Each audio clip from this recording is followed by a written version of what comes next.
Class protest is taking place today in Dublin as we speak, sparked by mass uncontrolled immigration.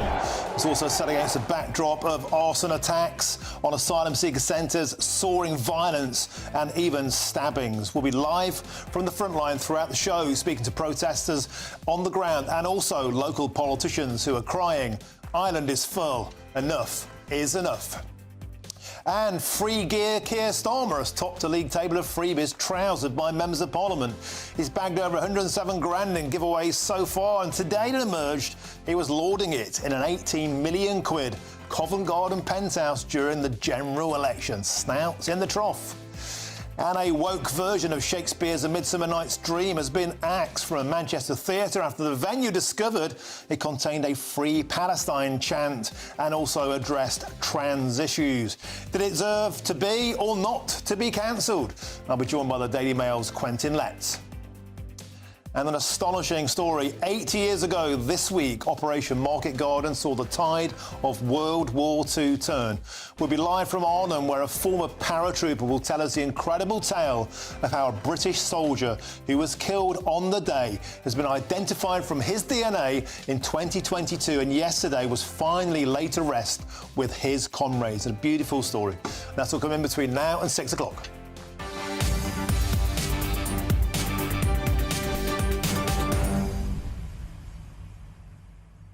Welcome to the show. Always a pleasure to have your company. So all eyes on Dublin as thousands of working class protesters take to the streets saying Ireland is full, enough is enough. The media have called them far right. The police have called them fascists and racists. They are sick of being shoved around. Record numbers of asylum seekers going to their country. Today, we'll be on the front line speaking to working class protesters and the politicians who are representing them. Get involved the usual way, gbnews.com/your say. But first, it's your headlines. And here's Mark White.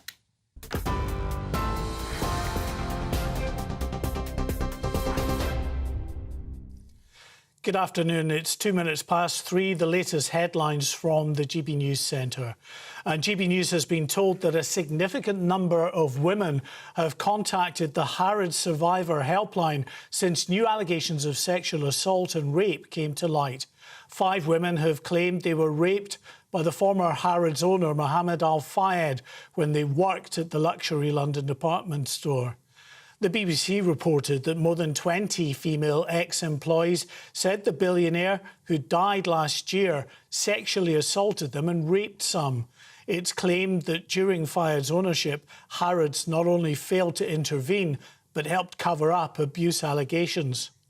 Well, Harrods' current owners said they were utterly appalled by the allegations and apologised to the victims who'd been failed. Charles Ray, the former royal editor at The Sun, said he's not surprised by the allegations. He has always been a controversial character, you know, from the Cash for Questions row way back in the 90s. And he was accused of sexual assault in around about 2009, which was never proven. And now we've got these allegations. Now, these are far, far more serious allegations than the previous one. People will stop going to the store, but that's why I think Harrods have moved so quickly this morning to say, we are the new owners. We are a different Harrods. We would never have covered anything up like this. They accept that I think that they accepted that there was a cover up. And it shouldn't have happened, and have offered apologies to all the victims involved. The Conservatives have criticised Sir Keir Starmer after it was revealed he's received more gifts than any other MP since 2019, totalling around £100,000. A cabinet minister has defended the PM, saying he's in a pressure job and should be allowed to enjoy gifts and hospitality if it's declared correctly. It comes after it was revealed the Prime Minister's Chief of Staff, Sue Gray, reportedly takes home a salary of £170,000. That's £3,000 more than the Prime Minister and more than any previous Conservative Chief of Staff. The Business Secretary says ministers have no political input in the pay of their advisers, and he's defended Sir Keir Starmer amid criticism of his Chief of Staff's salary. The death toll from a second wave of explosions in Lebanon yesterday has now risen to 25. The Lebanese health minister has also confirmed that 608 people were wounded in the blast, targeting handheld radios and other electronic devices being used by the terrorist group Hezbollah. The Israeli government hasn't commented on the coordinated attacks, which targeted thousands of Hezbollah communication devices over 2 days. Throughout today, Hezbollah has continued to launch rockets, missiles and drones into northern Israel. At least 8 members of the Israeli military were wounded and airlifted to hospital after they were targeted by an anti-tank missile. The Bank of England has left interest rates unchanged at 5%, but said it may reduce borrowing costs gradually over time if inflation stays low. 8 of the 9 members on the Bank's Monetary Policy Committee voted to keep the UK base rate unchanged. The decision to pause comes a month after the central bank cut rates from 5.25%, the first reduction since 2020. The health watchdog has warned of failings in the NHS maternity wards that are more widespread than previously thought. A review conducted by the Care Quality Commission rated almost a half of services as inadequate or requiring improvement. Only 4% were classed as outstanding and 48% were rated as good. Health Minister Baroness Merran says the findings are shocking. Women definitely deserve better, and we are committed to looking at all of the recommendations within this report. We are also ensuring that those maternity trusts who need to do better are identified early on and are getting support to improve. And we are also going to be recruiting thousands more midwives, some of them being trained from new. But I also would appeal to midwives who've left the NHS. And finally, a thunderstorm warning has been issued for large parts of England and Wales over the next 2 days, bringing the threat of frequent lightning and large hail. Well, the first Met Office warning, currently in effect until 8 p.m. tomorrow, stretches from the West Midlands to the southeast and includes the southwest. It also covers the western part of Wales, including Cardiff and Swansea. The agency says lightning strikes during the storms could cause damage to buildings. Gosh. So, right, batten down the hatches, get your umbrellas out or just stay in the pub. That's it. I'll be back in half an hour. For the very latest GB News direct to your smartphone, sign up to News Alerts by scanning the QR code or go to gbnews.com/alerts.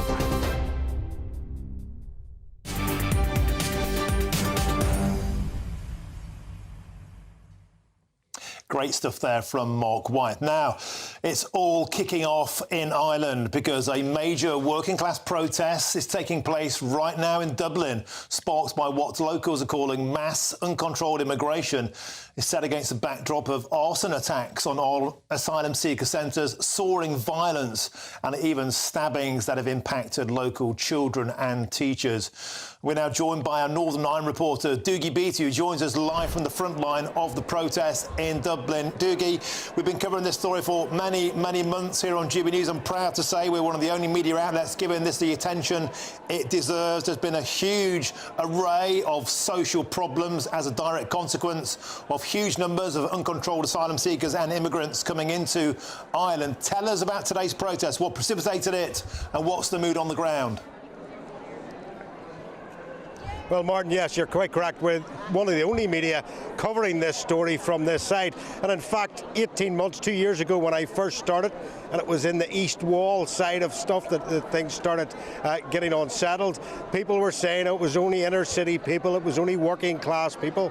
Well, I can tell you today there is thousands of people here, and most of them are middle class working people who have marched to the front of the Dáil Éireann behind me here, the government buildings, to tell them that this is not acceptable and that they want change on illegal immigration. And joining me now is one of the men that actually started this journey along with us a couple of years ago, Malachy Stevenson. Malachy, I mean, what does today say to you? Well, you know, when we started off in November 1922, or November 2022, sorry, I'm a bit behind, there was a few people, number of thousands, who eventually came out in East Wall to oppose what was happening in this country. Right around the country now, we have protest groups. Today, on a Thursday, when most people are in work, there's a protest of probably 2,500 people today. We have clearly put the immigration issue on the political agenda. Before we started protesting, you couldn't speak of immigration. They called us fascist, they called it racist, and indeed on the state broadcaster, which got bailed out this year to the tune of almost €1 billion, they have a hatchet piece on our protest movement. Not that they bothered to actually interview any of us when they were doing that. But you know, we have a government and we have a budget coming in here in 2 weeks, which will be the biggest giveaway budget that this country has ever seen, with the intention of buying the next election, which we expect to be in mid-November of this year. They think that they can buy people. They're spending €6 million a day on immigration. This is a huge industry, and like with most things, and you know from your own country, if you follow the money, you usually find the same people involved at the end of the chain. We have now almost every empty office block or warehouse being used to house people who are coming in from mainly the UK, having lived there for years and claiming asylum now in this country, because the welfare system is better, because the Minister for Integration said that within 6 months you would have the key to your own house. And the reality is, this country does not function. We received, through the European Court last week, 14 billion in a penalty against Apple in relation to some tax matters that this country had been involved in. That money will be spent, the bulk of it certainly will be spent on housing people who have no right to be in this country. But there is an election coming up, and the problem that any anti-immigration party has is that you haven't been long enough on the ground, and therefore you will not be organised enough to make a real dent in any political settlement. Well, of course, they said that before the local elections, and in Dublin City alone, or Dublin City and County, we have 5 or 6 elected councillors. Before last June, we didn't have any. We have a few more around the country, and we would expect to have up to half a dozen TDs in the next Parliament, and that would be a significant enough voice, because the numbers in the next election will be very tight, and we're looking at possibly a return of the same clowns who have destroyed this country after the next election, and it's up to people to come out and stop it. And I think we could hold the balance of power and bring real change. But people need to register, people need to get out and vote, and people need to get out and campaign for those who are opposed to the destruction of our country. Well, there you go, Martin. Basically, they're getting ready for a general election. They've talked about the billions of pounds that came across from that European ruling that Irish government had to pay those taxes that they didn't take off Apple. But of course, loads of other American companies now will be very frightened that they might face the same thing, and they might well pull out of the Republic of Ireland. So all is to play for here in the next couple of months. We are really expecting a general election somewhere in and around the 15th of November. But from here today, at this point, it is amazing how many middle-class people, pensioners, etc., have now joined this protest.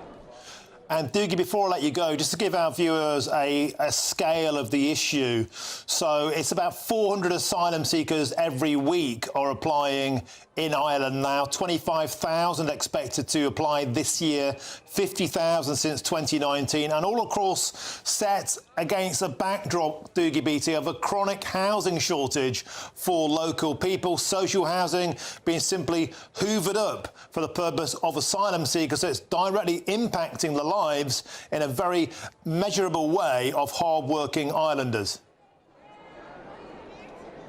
That is exactly the point, Mark. You know, I mean, Irish people are very hard-working, very honest, and there's not a right wing in Ireland. I mean, it's the most liberal country in the world, and they have said, look, why when we asked for these office blocks, why when we asked, the Irish people asked for these old warehouses, why were they not converted to social housing? And as soon as this immigration problem starts coming in, and of course the framework document accelerated that quite substantially, because you now have two parts of Ireland that are both held inside EU regulation, but both in different jurisdictions, as in Northern Ireland is part of the UK, the Republic of Ireland is part of the EU in its totality, where Northern Ireland is only part of EU regulations. And this is really starting to push immigrants across the border into the Republic of Ireland, and they are being offered what the indigenous Irish people were not offered. And that is really what is at the bottom of what's happening here today. OK, Dougie Beattie, an excellent start to the show. We'll be crossing live to you throughout the rest of the show. Get some more guests for us. We really want to give people a voice out there on the streets of Dublin. Thank you very much, Dougie Beattie there. Now, but apparently illegal immigration isn't as bad as we all think. Well, because new findings from the British Future and Ipsos have found that people think asylum seekers make up more than 30% of total immigration, when actually they make up around 7%. Well, our reporter Steve Edgington has a new documentary where he's been finding out the truth about immigration. Let's take a quick look. Do you think there should be more immigration or less? Less. You should stop it. They're not putting all these people into hotels when we've got our own people struggling, living on the streets. It's absolutely disgraceful. I've been homeless for a lot of years now. How you get treated as a British citizen, you know, someone in need. I've been in there crying, and I'd openly admitted, you know, that. And I have, pleading for help. You're not a priority. Are you proud to be British? Yeah, I'm ever so proud. Are you proud to be British? Used to be. We have communities that are highly segregated, which are being reshaped along sectarian lines, and which are going through a pace of cultural demographic change that is completely reshaping the cultural norms. I mean, there are communities in England that basically don't look like England anymore, and I think that's where the loss of the familiar for many people becomes so existential. Well, it's an excellent documentary, Immigration, the Truth, and its author, Steve Edgington, GBNews reporter, joins me now. Steve, an excellent piece of work. Hats off to you with the People's Channel, giving a voice to ordinary people who feel forgotten, feel trampled upon. Tell us about your journey. Tell us about what you found. Absolutely, Martin. Thank you very much. So we went across the country and we interviewed British people, immigrants, about their views towards this massive spike in immigration, both illegal and legal, that Britain has experienced in the last 20 years. We went to Leicester, the least white city in the country. Just 41% of people are white, according to the latest census data. And we asked locals what they thought about immigration and diversity and multiculturalism. Some of them said it had been a great success. We asked immigrants whether they felt proud to be British. Most of them said that they did. One of them bizarrely said she felt proud to be British because she gets free healthcare and free schooling for her children. On the other hand, native British people were telling us they no longer feel proud to be British, and many of them were highly critical of immigration, both as a threat from a cultural perspective, but also the pressure on schools, infrastructure, housing, and so on. We also went to Great Yarmouth, which is one of the only constituencies the Reform Party represents in Parliament, one of the poorest towns in the country. And we got some really interesting responses you saw in that clip there, for example, from a homeless man who's outraged that he's not able to get a home from the taxpayers, whilst immigrants, illegal immigrants, are getting put up in luxury hotels in some cases. Yeah, an excellent documentary, and the situation very much mirrored in Dublin, where we just crossed precisely the same situation. Did it strike you as depressing or emotional, perhaps inevitable, that particularly older Brits, Steve, are feeling their sense of national pride as just being eroded because they don't recognise the country they're in anymore? Well, these people have grown up in a Britain that is very different to the Britain that they have got old in.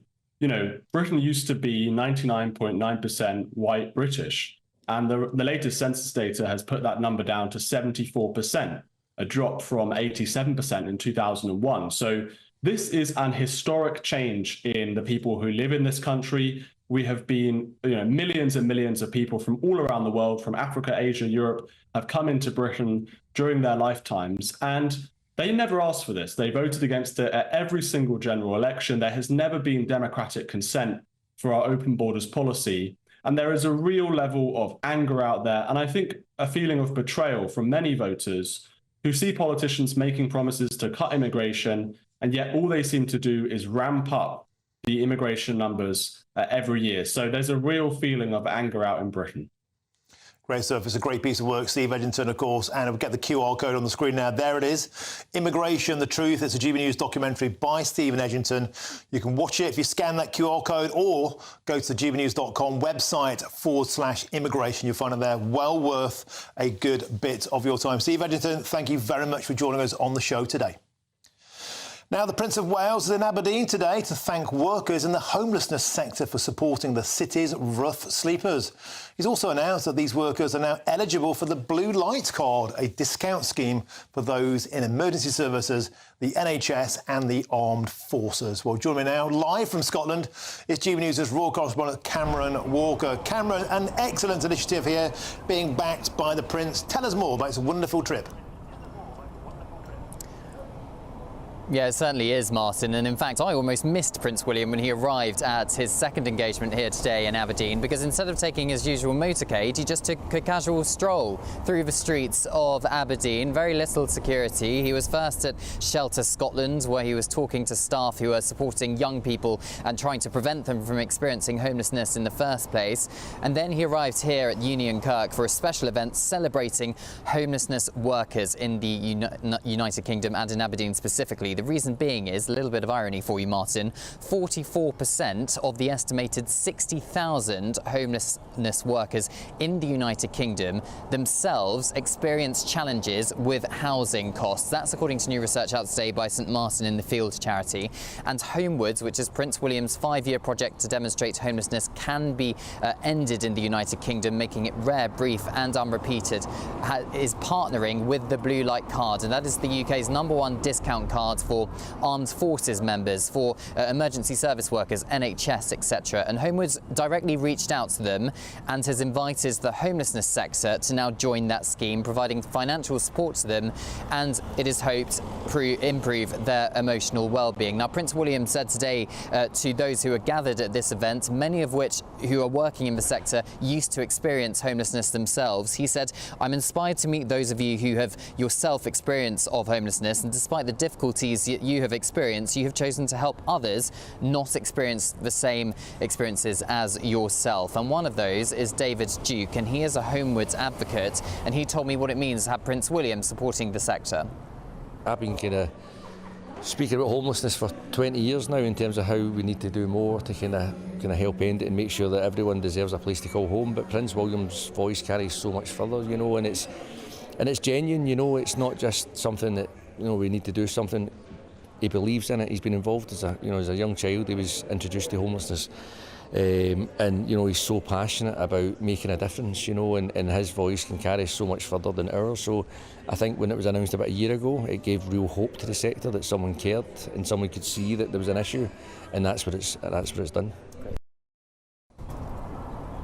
Now, Aberdeen is one of the 6 flagship locations around the country trying to create a blueprint of how homelessness can be ended in their local area to then scale up and potentially bring to other towns and cities across the country. Prince William has set a deadline, I understand, that all of these blueprints need to be completed by the end of the year, which means Aberdeen, Sheffield, Lambeth, Bournemouth, Newport and Northern Ireland have only got a couple of years really to demonstrate that it is possible to end homelessness in their local area. So big ambitions from Prince William here.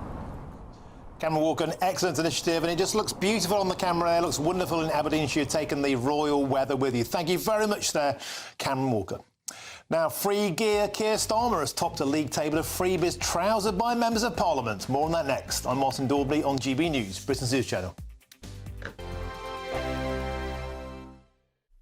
Every Saturday, 10 till 12, we'll bring you all of the news that you need to know. We'll also remind you that there is so much to smile about. It's my favourite time of the week. I get to relax, enjoy some light-hearted stories, and let Ellie teach me about fashion too.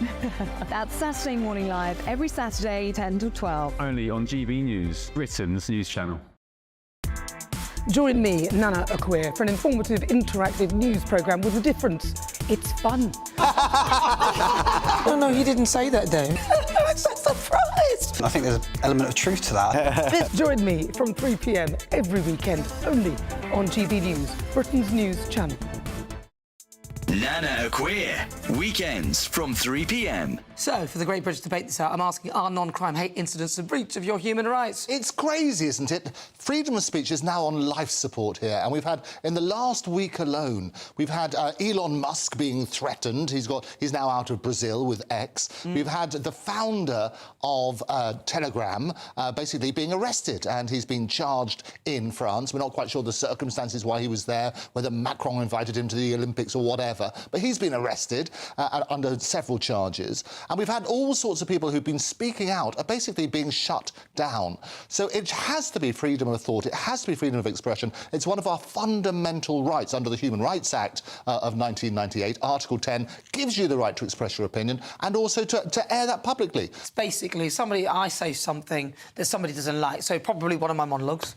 Then somebody can then inform the police that I've upset them in some way.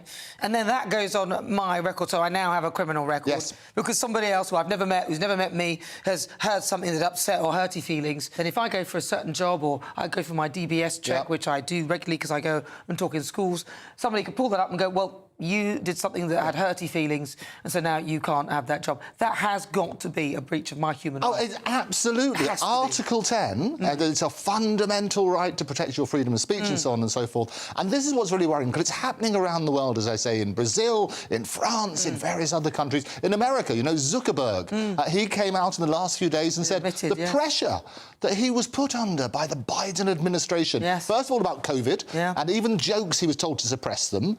The other thing that he was saying about the Hunter Biden laptop. And he said he couldn't speak about that because they were telling him not to. And what he did, he had to fact check, and he turned around and said he regretted that, because the reality is you're working on that sort of basis. GB News, the People's Channel. We're proud to be GB News, the People's Channel. And as you know, we always love to hear your views. Now, there's a new way of getting in touch with us at gbnews.com/yoursay. By commenting, you can be part of a live conversation and join our GB News community. You can even talk to me, Bev Turner, or any of the members of the GB News family.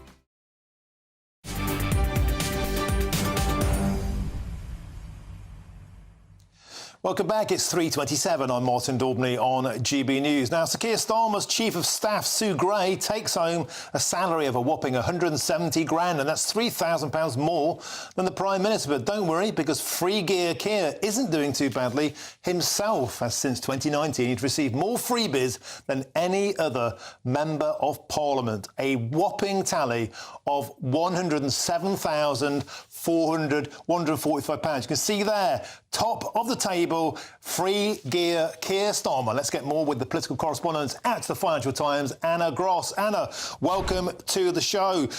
When Sir Keir Starmer was elected Prime Minister, he promised things would change. Things certainly have changed. He's got his snout even further in the trough than Boris Johnson. Yeah, that's the thing. I mean, taking freebies, that's nothing new. A lot of politicians have done that in the past. Prime ministers have done it in the past. Cabinet ministers have done it in the past. I think the two things that are out of the ordinary here are the scale of it, first of all. Over £100,000 worth of freebies since 2019. That is an extraordinary amount. These are not, cheap tickets to see a game here or there, or, a meal out from someone. These are kind of for example, £4,000 tickets to go see Taylor Swift. So, it's the scale, it's the quantity, it's the regularity of it. And as you rightly point out, it's the fact that Starmer has built his name on sort of saying, I'm here, I'm going to be cleaning up politics. I'm going to be rooting out the cronyism that characterised the last government. And right from the outset, we're seeing these very, very close ties to businesses and the acceptance of these freebies, which a lot of people feel like if companies are giving you these things for free, they almost definitely want something in return. And you know, someone like Starmer should be aware of that kind of relationship. And Anna, he certainly has cleaned up. You can see the table there. He's cleaned up on the amount of freebies. He's a table topper. He's Champions League. He's lifting the World Cup. No one can touch him. He's way out in front. And Anna, today, it even emerged on top of yesterday's booty, which read like he'd won a game show. Today, we found out he'd been using Lord Annie's £18 million Covent Garden penthouse during the general election campaign. He claims to not like Donald Trump. He seems to be living like him.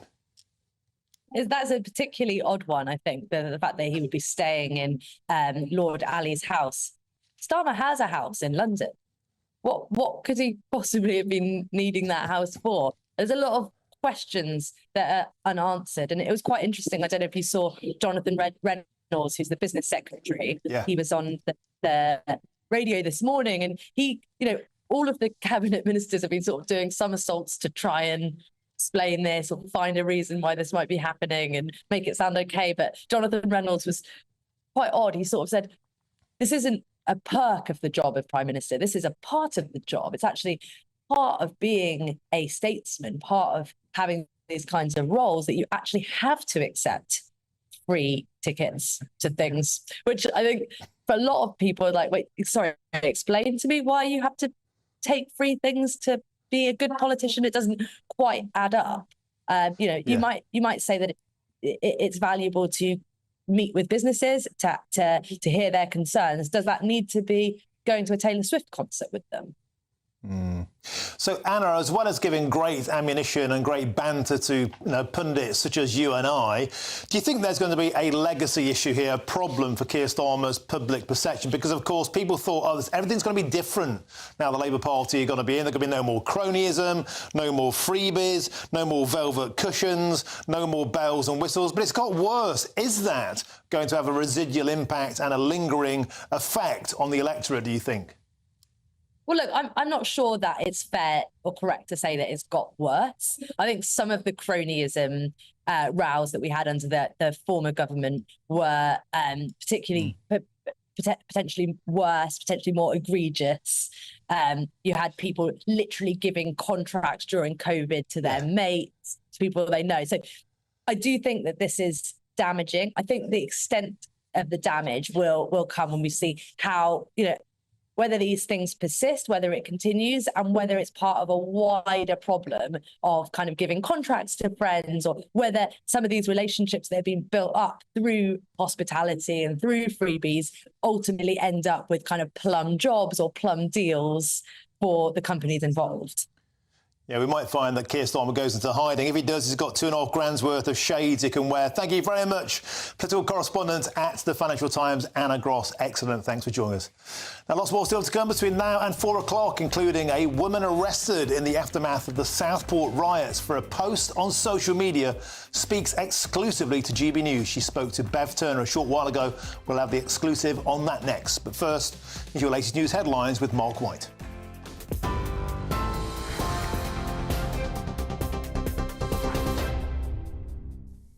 Good afternoon. It's 3:33. The latest from the GB News Centre. And the leader of Hezbollah, the terrorist group, is addressing his followers a day after a second wave of explosions in Lebanon killed 25 and injured more than 600. We're looking at live images now from Lebanon of Hassan Nasrallah as he addresses his followers. And he's just said that Israel has crossed all red lines in launching the attacks, which targeted thousands of communications devices used by the group, and has killed so far more than 30 and injured more than 3,000. Well, the Israeli government hasn't commented on the coordinated attacks, but said it had entered a new phase of its almost year-long war. Well, throughout today, Hezbollah has continued to launch rockets, missiles and drones into northern Israel. At least 8 members of the Israeli military were wounded and airlifted to hospital after they were targeted by an anti-tank missile. GB News has been told that a significant number of women have contacted the Harrods Survivors Helpline since new allegations of sexual assault and rape came to light.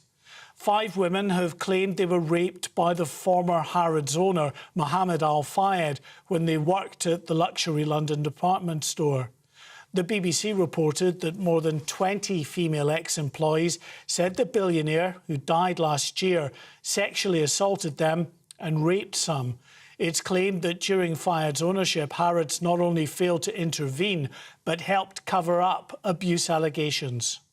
Well, Harrods' current owners said they were utterly appalled by the allegations and apologised to the victims who'd been failed. The Conservatives have criticised Sir Keir Starmer after it was revealed he's received more gifts than any other MP since 2019, totalling around £100,000. A cabinet minister has defended the PM, saying he's in a pressure job and should be allowed to enjoy gifts and hospitality if it's declared correctly. It comes after it was revealed the Prime Minister's Chief of Staff, Sue Gray, reportedly takes home a salary of £170,000. That's £3,000 more than the Prime Minister and more than any previous Conservative Chief of Staff. The Business Secretary says ministers have no political input in the pay of their advisers as he defended Sir Keir Starmer and made criticisms of his Chief of Staff's salary. Well, the Bank of England has left interest rates unchanged at 5%, but said it may reduce borrowing costs gradually over time if inflation stays low. 8 of the 9 members of the bank's Monetary Policy Committee voted to keep the UK base rate unchanged. The decision to pause comes a month after the central bank cut rates from 5.25%, the first reduction since 2020. A health watchdog has warned failings in the NHS maternity sector are more widespread than previously thought. A review conducted by the Care Quality Commission rated almost half of services as inadequate or requiring improvement. Only 4% were classed as outstanding and 48% were rated as good. Well, finally, for the moment, a thunderstorm warning has been issued for large parts of England and Wales over the next 2 days, bringing the threat of frequent lightning and large hail. The first Met Office warning, currently in effect until 8 p.m. tomorrow, stretches from the West Midlands to the southeast and includes the southwest. It also covers the western part of Wales, including Cardiff and Swansea. The agency says lightning strikes during the storms could cause damage to buildings. So you have been warned. That's it for now. We're back at the top of the hour. For the very latest GB News direct to your smartphone, sign up to News Alerts by scanning the QR code or go to gbnews.com/alerts.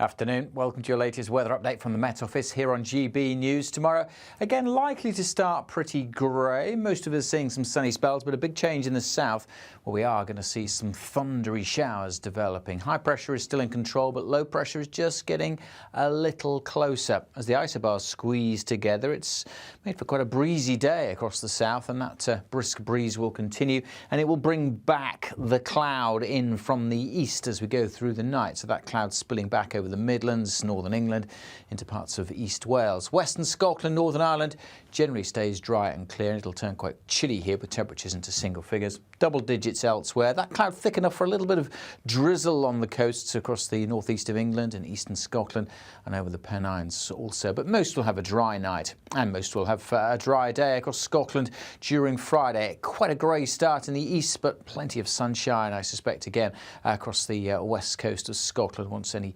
early cloud has disappeared. Generally a fine day to come across Northern Ireland and northwest England, but much of northern England to the east of the Pennines will be pretty drab, and in the south a lot of cloud. Certainly to start with. There may even be 1 or 2 showers across the south early on. Certainly as the day goes on and the cloud breaks up, we see a bit of sunshine. That is likely to spark further heavy showers From late morning onwards across parts of the Midlands, southern England and South Wales. Some heavy downpours are likely through the afternoon and into the evening time. Hail and thunder a possibility too. Staying quite grey in parts of northeast England, eastern Scotland. Cool here, quite warm in western Scotland. Quite warm again in the south, but we do have to watch out for these thundery showers. As I say, the Met Office have issued a yellow warning for those thunderstorms, and they're likely to continue into the evening. We could well see further heavy and thundery showers on Saturday as well. Check out the Met Office website for details on the warnings. The latest GB News travel. Good afternoon. Hello again to you. I'm Jules Buckley. Scotland, firstly, the M8 on the westbound side around the turn-off of Paisley Junction 27 is struggling. A collision there is causing delays. A lane closure has been put in place. Warwickshire, the southbound M42 around the turn-off of the M6 Junction 8. Queuing there as well. Again, it's a collision and a lane closure looking slow going. Queue still anti-clockwise for the M25 just towards the Dartford Tunnel. Delays at the moment around about 15 to 20 minutes. All lanes are back open there though. It follows an earlier broken down car, and reports of a broken down bus on the northbound side of the M23 causing delays. Looks like it's around the turn off of Gatwick Airport at Junction 9, a lane closure in place there, and it's starting to queue quite significantly on all approaches to the scene. And for now, that's the latest. You can stay up to date throughout the day by visiting our website, gbnews.com.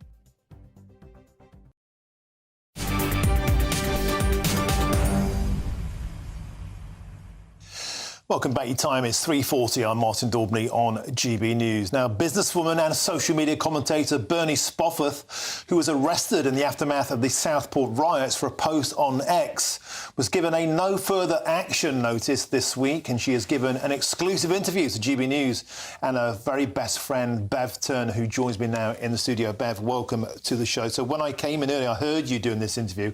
Very, very emotional outpouring from Bernie. For those who aren't aware of the story, fill us in on how it began, the nightmare for Bernie. Well, a lot of people would know Bernie, not necessarily at home watching mainstream media, but she's been a very, very influential, vocal social media X user, Twitter user, really since lockdowns. And she gained a reputation for really holding power to account. She sees herself as rather sort of apolitical. She's not with any particular, she doesn't align herself with any particular political party. But she's been very influential, even though she is just, let's say, a businesswoman and a mother of two. And so she basically posted a response to the speculation around the stabbings of the girls at the Southport Taylor Swift morning, and within a couple of hours she knew that the information that she'd copied and pasted which seemed reputable was wrong, and she deleted it.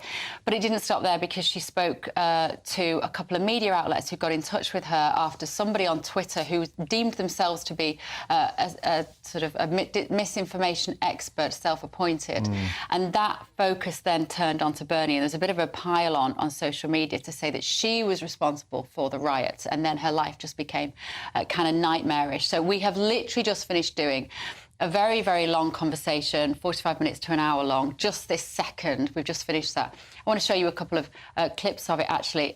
She was talking about being arrested when the police came round to her house. Here it is. He said, it's very noisy in here today, so what we're going to do is put you in a quiet cell. And then my ears woke up, and all I could hear was banging, screaming, shouting. I just thought, oh my God, I'm actually going into a cell for 3 years when you know you have not done it, and the loss of your entire career, and the respect of your colleagues, the respect of your friends and your family, gone.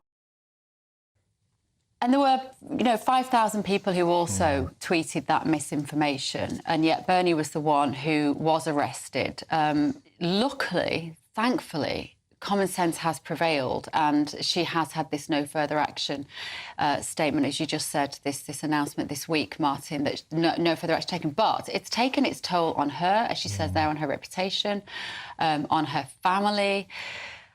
It was a fantastic conversation, I think, and it will be on GB News Online from 6:30 this evening. You just have to search GB News Online, and you can subscribe as well while you're there.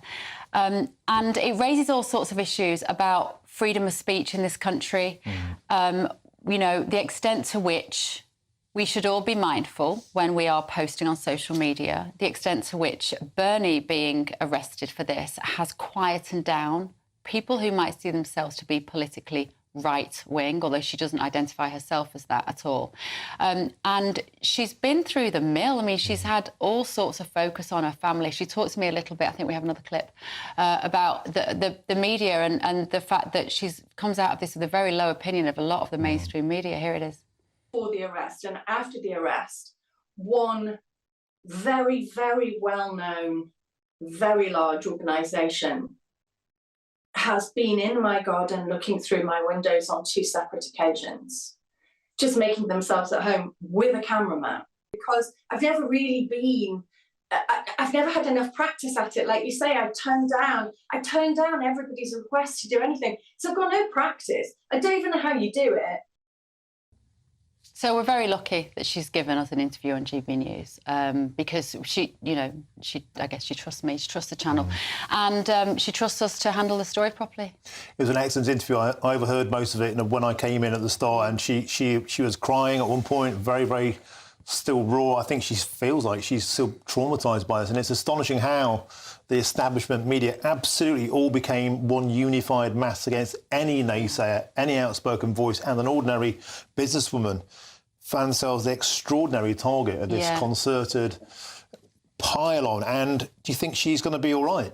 I think she'll be fine. And the question that I asked her as well at the end was about, will this change how she tweets and how she posts online now? Will this change her commentary? Because she's brilliant on the geopolitical issues that are affecting countries all around the world. She's always been incredibly diligent, and people follow Bernie Spofforth because she's so normally on the money with her factual detail. She's the one who goes to the original sources. She spends a lot of time on government websites. She will go to the original UN documents. She will look at the original World Health Organization files and the World Economic Forum documents. She's brilliant at that. And on this one occasion, she didn't do that. And that's the sort of tragic irony of this story. And she says, I just didn't check it. She went out in the garden and trimmed a bonsai tree and came back 2 hours later, realised it was wrong and deleted it. But it is a sort of amazing moral of our time that, you know, that these forces which are against free speech and are pro-censorship can, when necessary, just turn on any individual. Bev Turner's an excellent interview, and just to remind you, the full interview will be available exclusively at 6:30 p.m. tonight on the GB News YouTube channel. Search for GB News online on YouTube and hit subscribe. Well done, Bev, and well done, Bernie. Now, moving on, A Midsummer Night's Dream, a Shakespearean classic. Would you want to watch it with characters shouting Free Palestine and droning on about trans rights? To be or not to be cancelled? I'm Martin Daubney on GB News, Britain's News Channel.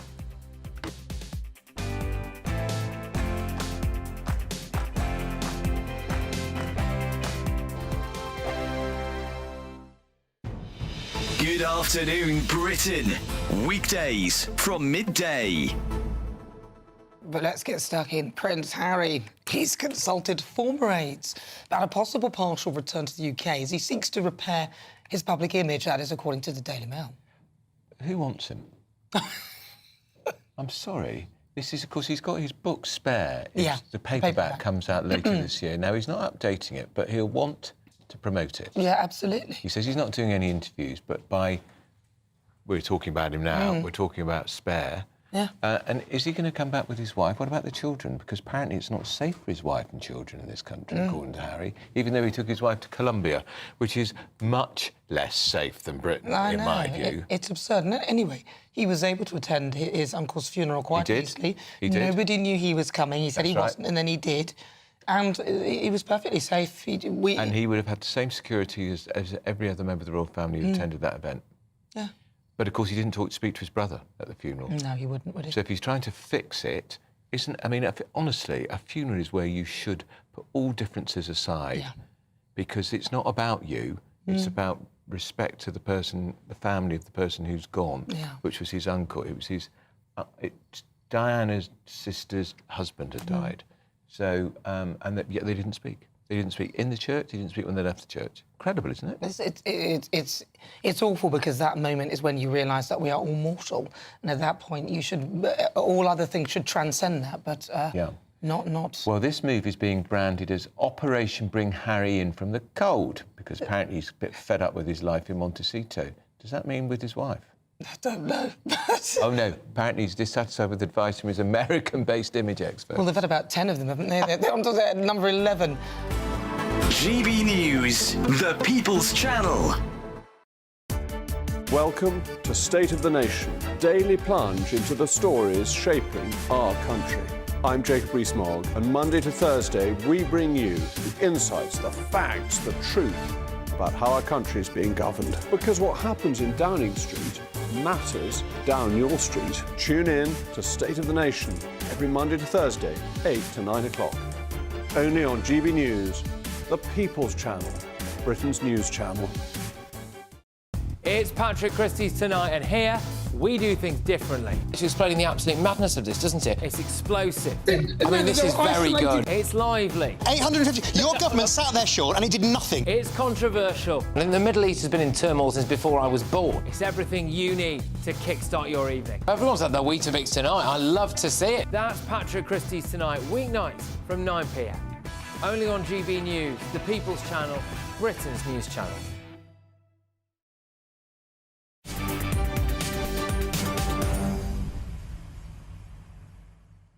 Welcome back. Now, Manchester's Royal Exchange Theatre has cancelled an entire run of a production of A Midsummer Night's Dream by Shakespeare.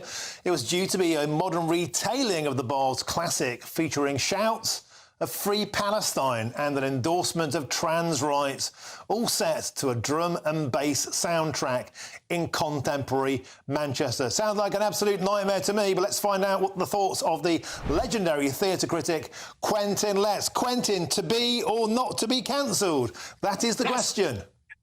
That's the wrong play. That's the wrong play, Brother Daubney. Ill Met by Moonlight. That's the Midsummer Night's Dream. And Bestie Bottom, thou art translated. Well, Bestie Bottom, thou hast been cancelled, because it does seem that the theatre world, the lovies, have got their tabards into a right old tangle over this. And it does perhaps sound as though this production would not necessarily recommend itself to many GB News viewers. However, freedom of speech is about allowing people you disagree with to have their freedom of speech as well. So that's where this controversy comes in, and that's why it should be of interest to your viewers. But then on the same point, the Royal Theatre Manchester Royal Exchange does receive 2.4 million quid a year from the Arts Council. That, of course, is ostensibly taxpayers' money. So we have a right to be offended by what's on. Equity, the Lovies Union, of course, are complaining about a growing culture of censorship, but they're hardly renowned for their inclusivity. For example, they cancel all sorts of actors if they deem them to be transphobic or racist. Maybe they're just getting a taste of their own medicine, Quentin. Yeah, you wouldn't often expect to find somebody standing up and shouting freedom for Israel, would you? I mean, I don't suppose many actors or directors would necessarily want to put that in, but I'd be a very good point if they did. It might be more watchable. I did 20 years as a theatre critic, and I have to tell you that the Theatre Royal Manchester was one of the places I used to dread going to most. It was incredibly woke. However, and you make that's a very good point about the fact that this theatre receives a lot of public money, not just from the Arts Council, but also from Manchester City Fund. And there is this balance, isn't there, between freedom of speech, the artistic freedom of speech, and the old truth in artistic life that he who pays the piper chooses the tune. And there's no intrinsic right to have your political views put on a stage which is paid for by the public purse. However, it does strike me that the theatre was very slow to stop this production. If it didn't like it, it may be part in the reason the show's been cancelled. Nothing to do with politics. It might be just that the show was no good. It might be a real plunk, and therefore, the good people of Manchester may have been spared a real howler on this one. However, the theatre should have acted earlier, it strikes me, and the cancellation of this show happened only after the first preview. And if it was that bad, or if it was that outrageous what was going on, then I reckon they should have pulled it during rehearsals. But there is an equilibrium here between freedom of speech, realities of artistic life, and I'm just a little bit worried. I don't like to have any sort of artists being clamped down on because of these are controversial views, but they're still legitimate political views. And, let's just go easy on that. We're not living in Albania. OK, Quentin, we have to leave it there. You're barred, along with everybody else who wants to see this show. Thank you very much. Always a pleasure. Parting is such sweet sorrow. Now, we'll be live from a major working-class protest in Dublin next. Ireland is full, the protesters say. Don't go anywhere, Moss in Daubney on GB News. Now, here's your weather with Alex Deakin.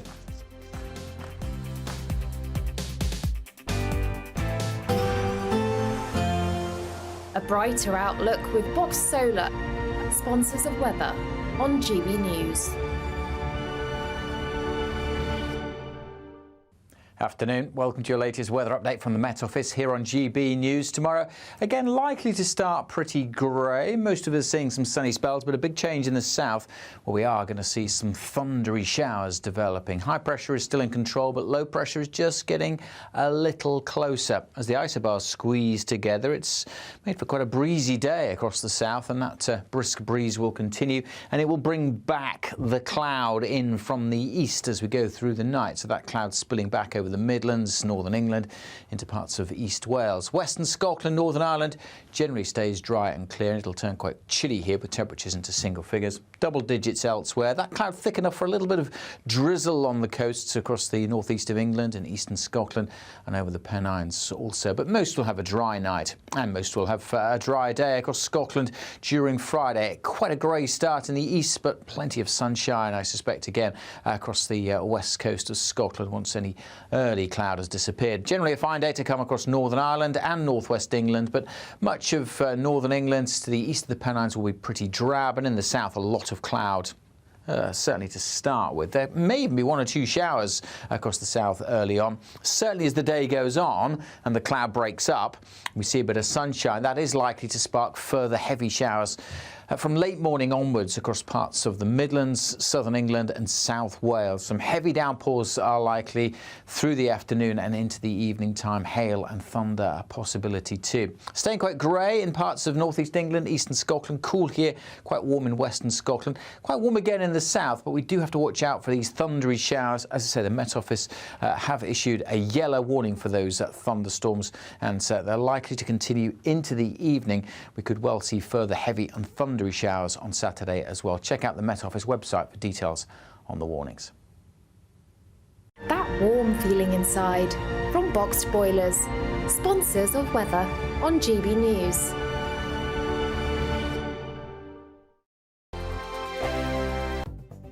The latest GB News travel. Good afternoon. Hello, I'm Jules Buckley. Queues in Renfrewshire in Scotland. The westbound M8 around the Paisley turn off at junction 27. Still queuing. An accident there means a lane closure in place. Southbound A1M North Yorkshire, a lane shut Boroughbridge junction 48 to Allerton Park at 47. So queues with that lane closure there. A lane shut to southbound M61 Horwich junction 6 down towards West Horton.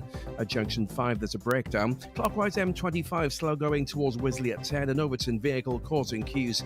A lane shut. There's a broken down bus northbound for the M23 around Gatwick Airport junction 9. Slow going, lane 1's combed off. And in Belfast, the Saintfield Road, the A24 shut between Knockbracken Road and Old Saintfield Road and queuing. That's due to a 2-vehicle bump there. And that's the latest. You can stay up to date throughout the day by visiting our website gbnews.com. Hi there, I'm Michelle Dewberry and I'm going to take a second to tell you all about my show, Dubes & Co. We start off with the issues of the day. We then bring in both sides of the argument. We get rid of the disrespect. And then you throw me into the mix. And trust me, I'll tell it exactly how it is. And then, of course, the magic ingredient, you at home. We mix it all together and what have we got, in my opinion, the best debate show in town. Monday to Friday, 6 till 7 on GB News, Britain's news channel. Join me, Camilla Tominey, for a frank and honest discussion with those in power that cuts through the spin and gets to the heart of the issues shaping our nation. You haven't confirmed that you want to stand as leader, but you haven't ruled it out either. This report basically says that he's not fit to stand trial. Is he indecisive?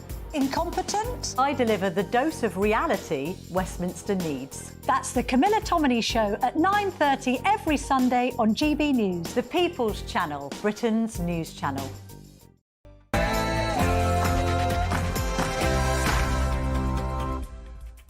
A very, very good afternoon to you. It's 4 p.m. Welcome to the Martin Daubney Show on GB News. We're broadcasting live from the heart of Westminster and all across the UK.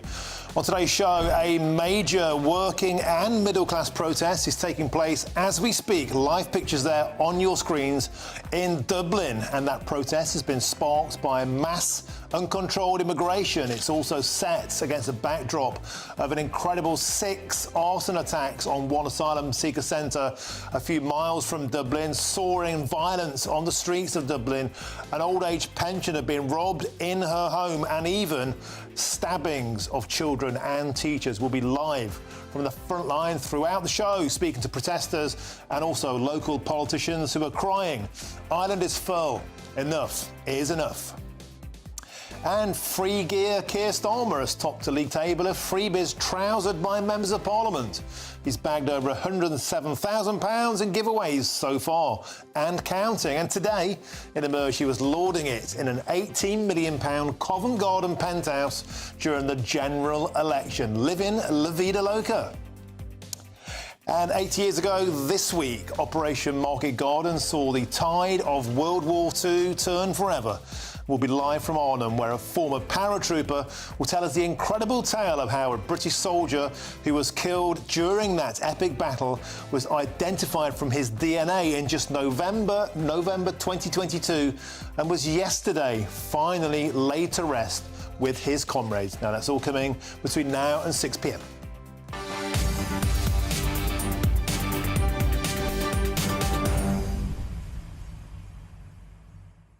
Welcome to the show. Enough is the cry coming from the streets of Dublin. A chronic shortage of housing, a chronic spike in uncontrolled immigration and asylum seekers, many coming from the United Kingdom because, as we were told earlier in the show, the benefit system is so generous in the Republic of Ireland, it has now become a magnet for asylum seekers throughout the world. We'll be live from the front line, speaking to locals and politicians very, very soon. Let me know your thoughts on that. Would you like to see those kind of protests on the mainland here? Get in touch, gbnews.com/your say. But now it's time for your headlines, and here's Mark White.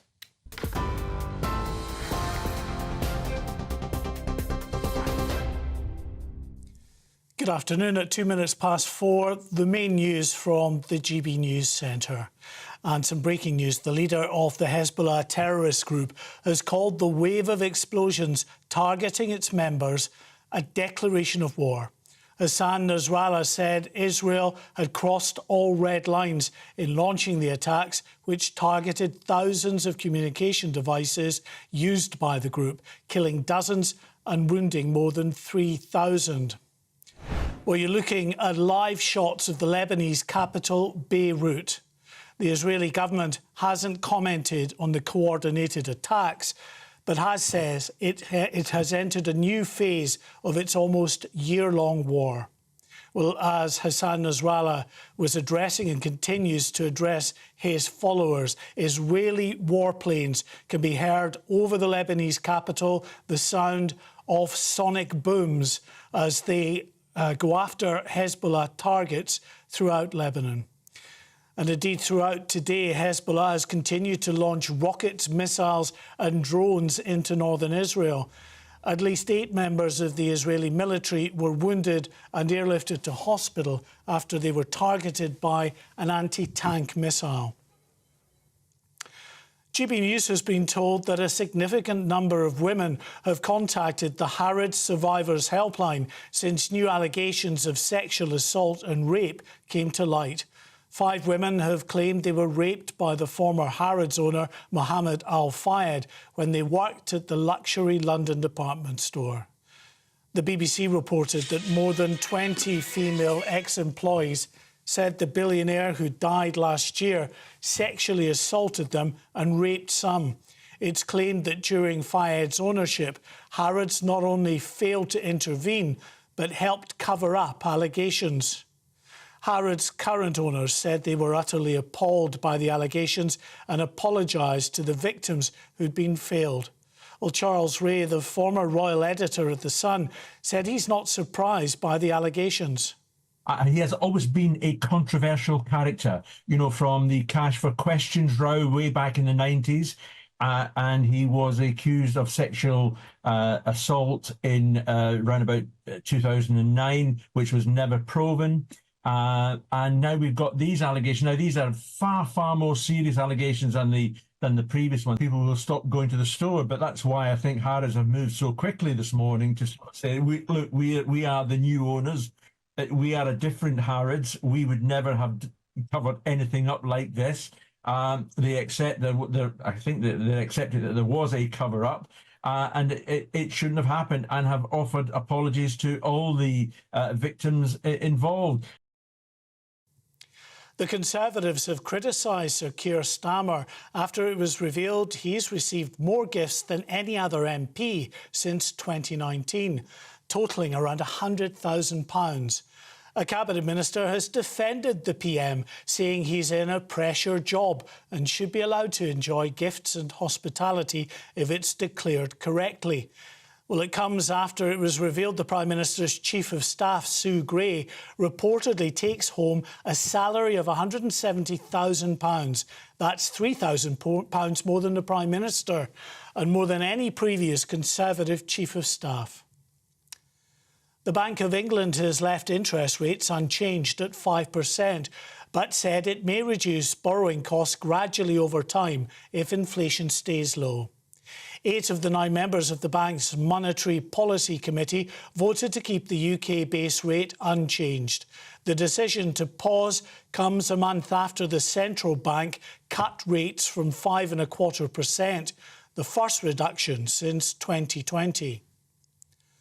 The National Pharmacy Association will hold a ballot for members this week on whether to take industrial action for the first time ever. If the vote passes, pharmacies could open for fewer hours or potentially provide reduced services. That's as the association calls for an additional £1.3 billion in funding across pharmacies in England.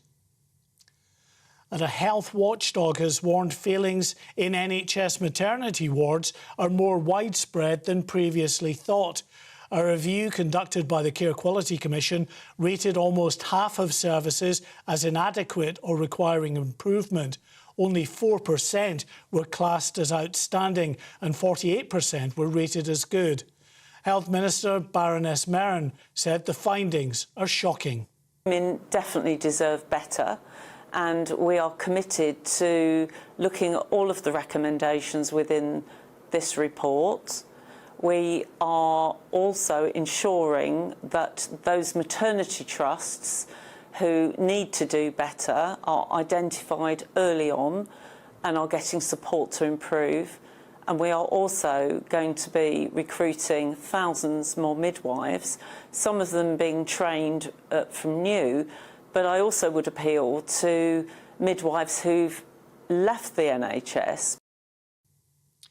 Well, finally, a thunderstorm warning's been issued for large parts of England and Wales over the next 2 days, bringing the threat of frequent lightning and large hail. The first Met Office warning, currently in effect until 8 p.m. tomorrow, stretches from the West Midlands to the southeast and includes the southwest. It also covers the western parts of Wales, including Cardiff and Swansea. The agency says lightning strikes during the storms could cause damage to buildings. Just reminds me of a typical summer's day back home in Scotland. Anyway, we're back in half an hour. It's back to Martin now.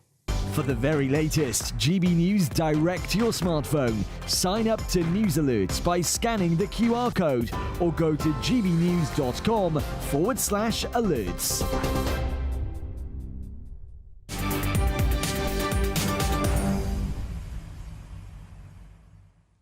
Thank you very much, Mark White. Now, it's all kicking off in Ireland, and a major working and middle-class protest is taking place in Dublin today as we speak, sparked by what they're calling mass uncontrolled immigration. It's all set against a backdrop of arson attacks on asylum seeker centres, soaring violence and even stabbings that have affected children and teachers. And we're now joined by our reporter Doogie Beattie, who's there in Dublin on the front line. Doogie, bring us up to speed. These protests, of course, been precipitated by many months of dissatisfaction amongst the Irish people. We've been reporting this on GB News. I'm very proud to say we've been at the forefront of this. A housing crisis, a spike in immigration set against a political response and a media response, calling anybody who objects as a fascist. Tell us more about today. Well, exactly. I mean, earlier on today, one of the protesters actually tried to stop us broadcasting because they thought we were another media outlet. These people feel very isolated. These protesters here have just blocked the bridge on the River Liffey. There's about 2,500–3,000 of them. They marched up to the Dáil, the Houses of Parliament in Dublin, to let their politicians know this is not what they voted for. And if you can imagine, these people are working people, and this was at 2 o'clock on a Thursday afternoon, and you had a turnout of nearly 3,000 people. It's quite an achievement for them. But really what they are protesting about is, as you've said, the amount of violence, their culture being changed, immigrants being put into areas that many of these areas are actually outnumbered by the amount of immigrants that have came in. And one of these areas that's now is Thornton Hall. You can see it behind us now. Thornton Hall was due to be a prison. It was bought over in the 80s by the Irish government. Never actually happened. And what happened now is there's about 35 acres that are now being developed from immigrants. And I'm joined now by two of the people that are protesting here. What is your problem with the immigrants coming in? The problem with the immigrants coming in is they're undocumented and illegal. The Irish people can't afford these undocumented male. There's no women, there's no children, it's just men. And then we have also the economic migrants coming in as well. We can't afford it. We have nowhere to put them. The Irish people have nowhere to live. But, I mean, many people would say that it's a racist thought, etc., to be saying that. Is it? No, it's definitely not. We have lots and lots of people here, diverse from everywhere in the world. There's no problem with those people. They have jobs, they come, they work, they make their whole life here. What we're talking about is unvetted, undocumented male migrants between 20 and 35 years of age. There's nothing for them to do. There's nowhere for them to go. They're going to be put in tents at the moment, and it's costing us millions per day for the ones who are in hotels. Our own people have nowhere to live. Our own people are on the streets, in tents. Sir, do you feel that your politicians are listening to you? No, they don't want to listen. We feel that they've been hijacked by foreign forces with big money. And of course there is a general election very much thought to come up on the 15th of November. Will you be in a position to be organised enough to put political parties forward? It's a good question. Time will tell. You know, it's hard to say from here. There is a lot of people there that you could try, but at the same time, there's not enough, we think. You know what I mean? Again, it boils down to big money. Big money, big money. The bigger the party, the bigger the yes men groups are to the European policies or global policies now that's going on.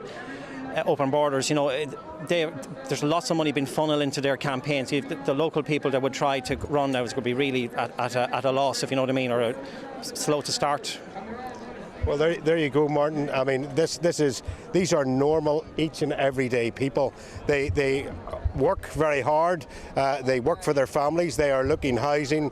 They are wanting their health sorted out, and really they are saying the infrastructure isn't here for that. They are not against anyone, but they are saying to their politicians, please listen to us. We have not got the room for what is happening, and we don't have a big enough population to actually protect our own culture, because they very much feel that their culture is being overrun, because the minute that they say anything, they are branded as far right or said that they are racist, and that very clearly today is not the point. I have been on many of these protests, as you have said, and I have seen a big difference today in the amount of people from all over Ireland, every corner of Ireland coming here, who are not what you would brand right-wing thugs. They are people that are genuinely concerned about their community and about how much their taxes is raising to pay for it. And Doogie, just to give people an idea of the perspective, it's 400 asylum seekers arriving every week, 25,000 expected this year, 50,000 since 2019.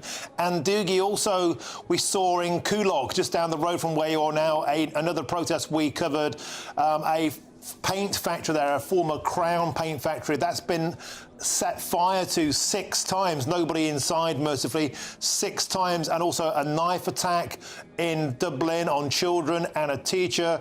There was a pensioner who was robbed in her own home recently. So very, very visible, high-profile incidents like that, Doogie. And when the locals complain to the police seem to come down heavy-handed on them for having the temerity to complain about it. Well, Martin, you've left nothing for me to say there, because that's exactly their point. They are saying, why are we being punished and arrested? And when people are breaking the law in such a big fashion that they are not being arrested, they are not being deported. You heard there that this was actually where a prison was going to be built. That's no longer going to happen. And of course, in the Republic of Ireland, they don't have a national health. You have to pay for your health care here. And that insurance, health insurance, is steadily going up because there are more and more people in the system that have to be sorted out by the taxpayer. And of course, people in England are probably saying that's a very small number of immigrants coming in. But when you take it, there's only about 5.5 million people living in the Republic of Ireland and just about 2 million people in Northern Ireland. Those numbers per head of population are accelerating far, far past what we are seeing inside the UK. Now, Doogie, we're coming back to you in an hour's time. I know on a previous protest you did some excellent reporting where you showed how the Garda, the police, were tooled up in their gear, ready to go into a crowd like you are today, but very, very different, soft-soaping the anti-racists who were there. What's the mood on the ground with the police at the moment? Is it good-spirited, or the police tooling up? What's the latest? Well, actually, that report was from Northern Ireland, and that was the PSNI, and they were very much in the fact of two-tier policing. I must say today, the Garda Síochána have kept a very limited presence. Now, you can see in the side streets and stuff, there is a heavy security presence, but there is not that same in-your-face policing present at this minute in time, and I feel that may be because they are looking at the crowds themselves here and thinking, well, that could well be me or my family here, because that's the type of people that are really out in the streets protesting today. Doogie Beattie, excellent reporting as ever, live from Dublin. We'll make sure to come back to you in an hour's time for a full update. Thank you very much. But apparently illegal immigration isn't as bad as we all think after all, because new findings, anyhow, from British Future and Ipsos have found that people think asylum seekers make up more than 30% of total immigration, when actually they make up around 7%. So joining me now is the human rights campaigner Kay Marsh. Kay, welcome to the show. Pleasure to have you on. So when you hear figures like that, Kay, what does it say to you? It doesn't surprise me hugely, actually. A lot of what I do nowadays is actually listening to people and their fears and what they believe about migration in the UK and sort of clearing up misconceptions, because there's just so much of it around. You know, everything is very sensationalist in the media and even in government. You know, the language that's used, it's used very intentionally to cause fear and confusion in communities, which leads to, you know, the things that we're seeing in Ireland and, you know, what we've seen around the UK as well, recently as well. It's fear and it's confusion, and it comes from this sort of misinformation that's just everywhere. I don't think the protesting in Ireland today is been precipitated by misinformation or statistics. It's been precipitated by, as I explained, there have been very, very high-profile crime activity. There have been stabbings on the streets. There's homelessness that's very, very open and easy to see. There's tented cities. There are hotels being taken over by asylum seekers where the public money is given to them. That's not statistics. This is what people can see on a day-to-day basis. You're down in Dover. It's a similar thing there. Yeah, it is a similar thing, and this is what I mean. Like, if you have like the core of, say, the far right or whatever, who just won't have their views changed, you know, but the majority of people everywhere are well-meaning, compassionate people, you know, and what really gets them, I understand the situation in Ireland is slightly different, but it fuels these community tensions. Do you know what I mean? When you're reading every day this sort of like this statistical, that's because you don't know how many people are coming or from where or why, and nobody has a firm grasp on what's actually going on. It's going to cause fear, it's going to cause confusion, and it's going to cause people to have sort of a negative perception of people that are coming here, whether that's right or wrong. But the facts are the facts, and the facts are we've had 138,000 small boat arrivals since 2018. The vast majority of them have no documentation. We don't know who they are. The vast majority of them are men. It's getting worse. 10,000 since Sir Keir Starmer came in. Rishi Sunak said he would stop the boats. That didn't work. Sir Keir Starmer said he'd smash the gangs. The gangs aren't listening. So I'll put it to you again, Kate, it's not statistics or the media or the far right that are whipping this up. The facts are the facts. We can't control the situation, and people feel they have a right to comment on that. I completely understand. As I said, it is partly misinformation because, as you say, the numbers aren't quite as high as people believe, and there is a lot of misinformation around that doesn't help. But the fact is, it is mismanagement of the immigration situation in government. It isn't the people coming here, and it isn't the locals' fault. You know, you've got two groups of people who have their own struggles, and they're just trying to make the best life for themselves, majoritatively. And, you know, it's a failing of the immigration system. You know, smashing the gangs it's a we need to be seen to be doing something by the public. But, you know, it's not going to happen overnight. Why aren't we talking about safe and legal routes to asylum? We have had multiple deaths in the Channel over the last few weeks. It's got to a stage where it's just happening so much, it's not even a surprise anymore. You know, the media doesn't cover it very much anymore because it just happens all the time, which is so tragic. New government. We cover it all the time on GB News. That's because we don't want there to be any more deaths in the channels, and that can be stopped surely because they're coming from a safe country. They're already safe. They're coming from France, and we do have safe asylum routes. For example, from Afghanistan, from Ukraine, from Hong Kong. There are gaps in provision. This has been, you know, this has been confirmed in government, hasn't it? There are safe and legal routes for very specific groups of people under very, very strict criteria. At war. Countries at war, we do our bit. We absolutely lift our way. We do. Even still, I mean, the Afghan resettlement scheme, the average person, you know, if roles were reversed, you're right, the average person wouldn't have had a spot under that resettlement scheme. Are we not, you know, the average person, are they not entitled to safety as well? I think they are. It just proves how narrow the criteria for these resettlement schemes that we already have are. There are countries that don't have any resettlement that do have a right to claim asylum in places like the UK. So there needs to be more generalised safe and legal routes to asylum. You know, start your claim outside of the UK. Why isn't there a processing centre in northern France? You know, if we can talk about it in Rwanda, we can put one in Calais. Why aren't we doing these things? I think it'd be a great idea if we could process claims in France, and if you were refused asylum, then you weren't allowed into Britain. But the French won't allow that. The European Union won't allow that. There's other options. We've seen humanitarian visas used very successfully for the Ukrainian situation. Many people brought here very quickly, safely, legally, when they needed it. You know, why can't we revisit that? That was an ad hoc, bespoke piece of legislation because there was a war breaking out relatively close, and a war that we are directly involved in now. So not the same as just throwing our borders open to anybody from anywhere around the world. The answer, Kate, surely isn't just open borders and more people coming in. Surely you don't think that's the case? Well, I'm not talking about open borders. I'm talking about regulated migration, because at the moment we've got people with legitimate claims to asylum and people without legitimate claims to asylum all getting on small boats and coming here because they have to be on British soil before they can start a claim to asylum. They have to be. They have no choice.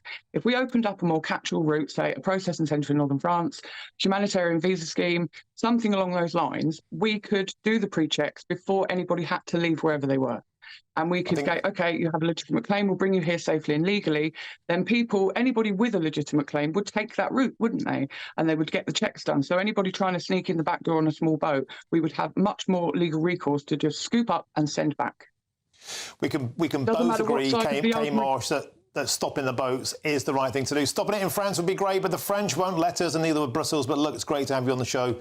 Kay Marsh, thanks for your time today. Now, still to come, Foreign Secretary David Lammy seems to have sparked yet another diplomatic row with America after so-called ignorant comments about the country's conflict with Azerbaijan. Even that. More on that next. I'm Martin Daubney on GB News, Britain's news channel.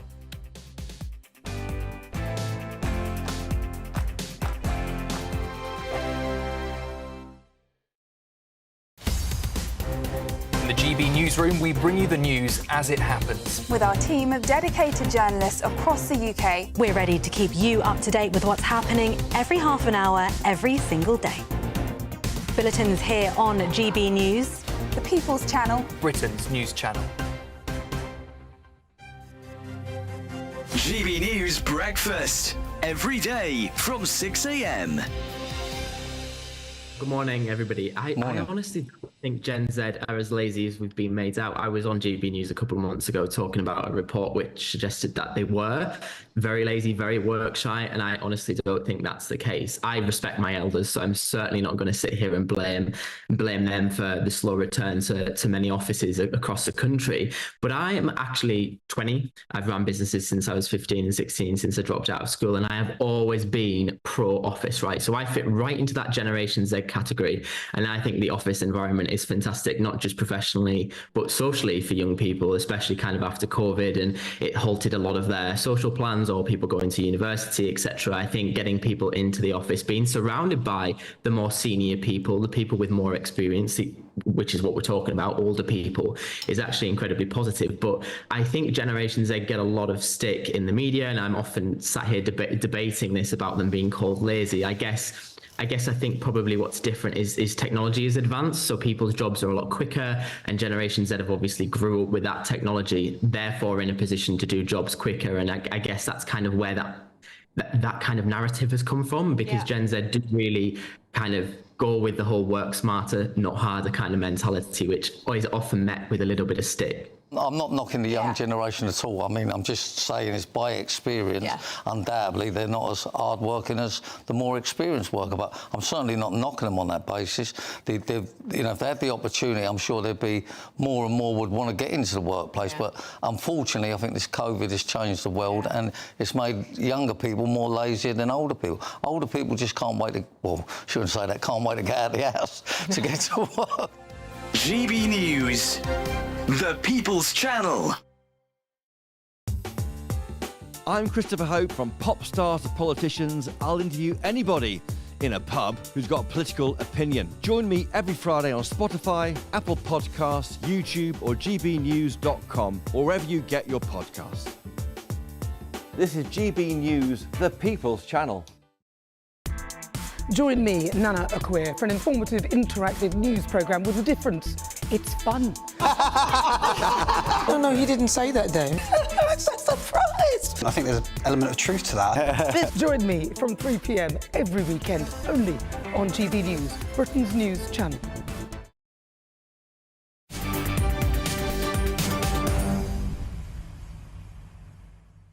Welcome back. Your time is 4:27. I'm Martin Daubney on GB News. Now, David Lammy has been blasted as callous and ignorant after sparking yet another diplomatic row. What's he been up to this time? Well, our national reporter Charlie Peters is here to tell us more. I think, Charlie, this is your exclusive. What's Lammy done now? That's right, Martin. Well, in his first blog post on his Substack called Progressive Realism, David Lammy said that he's been going to discuss all of his foreign trips as he comes back from those visits.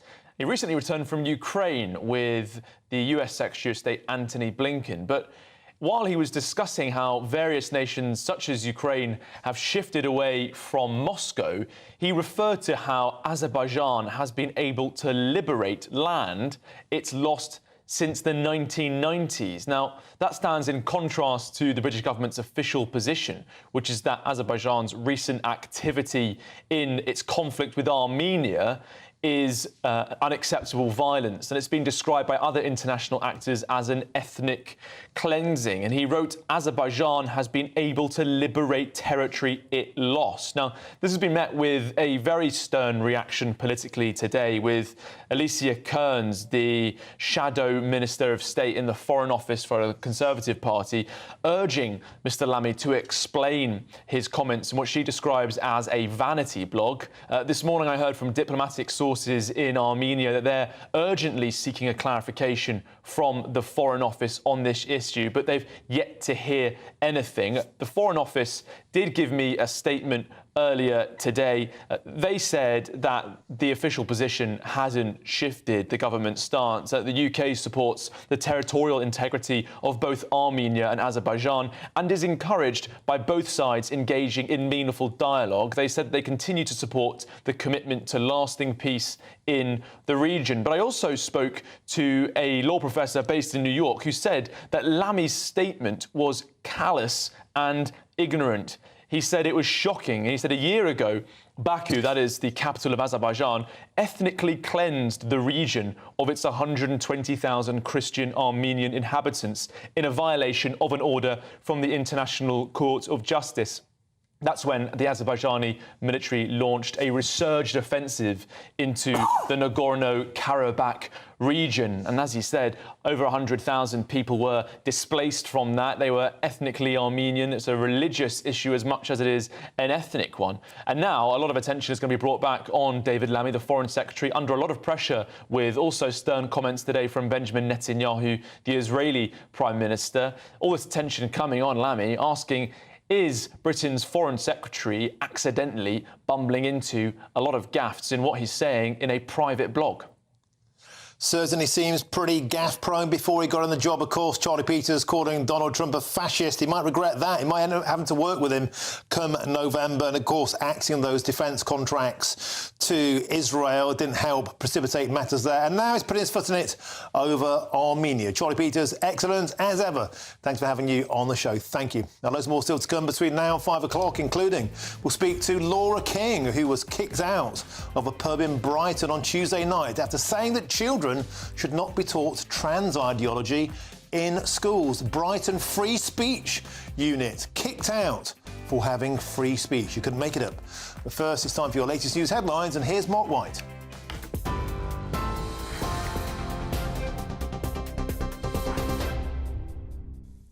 At 4:30, the latest headlines from the GB News Centre. The leader of the Hezbollah terrorist group has called the waves of explosions targeting its members over the last 2 days as equal to a declaration of war. Hassan Nasrallah said Israel had crossed all red lines in launching the attacks, which targeted thousands of communications devices used by the group, killing dozens and wounding more than 3,000. Well, these are live shots of the Lebanese capital, Beirut. The Israeli government hasn't commented on the coordinated attacks, but has said it's entered a new phase in its almost year-long war. As Hassan Nasrallah was speaking, Israeli warplanes could be heard over the Lebanese capital and other areas in southern Lebanon. Well, throughout today, Hezbollah has continued to launch rockets, missiles and drones into northern Israel. 2 members, I should say, of the Israeli military have been killed and several others were wounded and airlifted to hospital after they were targeted by an anti-tank missile. GB News has been told that a significant number of women have contacted the Harrods Survivors Helpline since new allegations of sexual assault and rape came to light. 5 women have claimed they were raped by the former Harrods owner, Mohammed Al-Fayed, when they worked at the luxury London department store. The BBC reported that more than 20 female ex-employees said the billionaire, who died last year, sexually assaulted them and raped some. It's claimed that during Fayed's ownership, Harrods not only failed to intervene, but helped to cover up abuse allegations. Harrods' current owners said they were utterly appalled by the allegations and apologised to the victims who'd been failed. The Conservatives have criticised Sir Keir Starmer after it was revealed he's received more gifts than any other MP since 2019, totalling around £100,000. A cabinet minister has defended the PM, saying he's in a pressure job and should be allowed to enjoy gifts and hospitality if it's declared correctly. It comes after it was revealed the Prime Minister's Chief of Staff, Sue Gray, reportedly takes home a salary of £170,000. That's £3,000 more than the Prime Minister and more than any previous Conservative Chief of Staff. The National Pharmacy Association will hold a ballot of its members next week on whether to take industrial action for the first time ever. If the vote passes, pharmacies could open for fewer hours or potentially provide reduced services. That's as the association calls for an additional £1.3 billion in funding across pharmacies in England.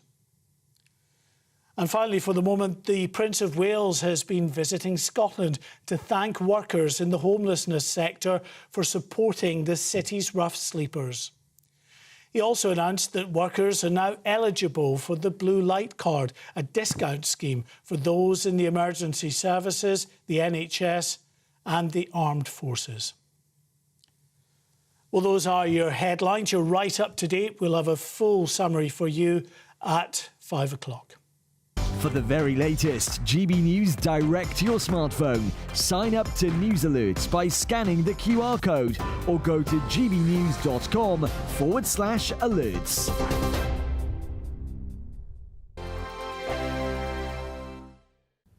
Afternoon. Welcome to your latest weather update from the Met Office here on GB News. Tomorrow, again, likely to start pretty grey. Most of us seeing some sunny spells, but a big change in the south, where we are going to see some thundery showers developing. High pressure is still in control, but low pressure is just getting a little closer. As the isobars squeeze together, it's made for quite a breezy day across the south, and that brisk breeze will continue, and it will bring back the cloud in from the east as we go through the night. So that cloud spilling back over the Midlands, northern England, into parts of East Wales. Western Scotland, Northern Ireland generally stays dry and clear, and it'll turn quite chilly here with temperatures into single figures. Double digits elsewhere. That cloud thick enough for a little bit of drizzle on the coasts across the northeast of England and eastern Scotland and over the Pennines also. But most will have a dry night, and most will have a dry day across Scotland during Friday. Quite a grey start in the east, but plenty of sunshine, I suspect, again across the west coast of Scotland once any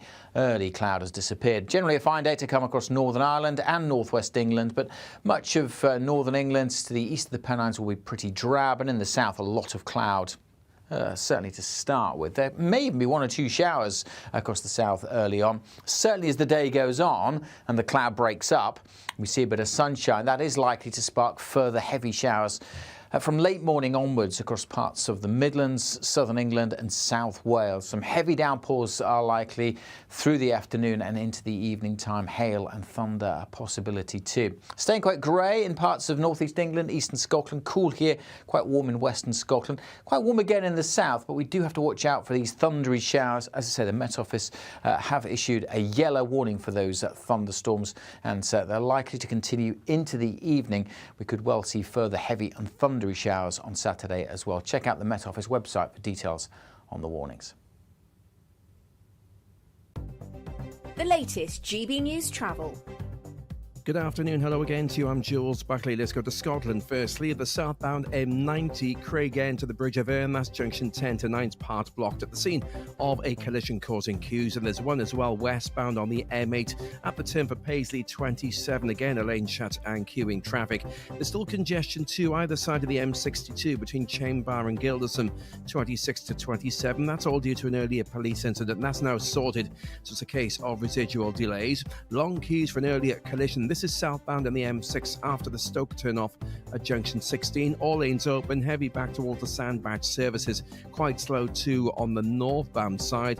A lane shutting queues to clockwise for the M25 at Wisley at 10. There's an overturned vehicle blocking a lane. It's slow back to Leatherhead at junction 9. That's the latest. You can stay up to date throughout the day by visiting our website, gbnews.com.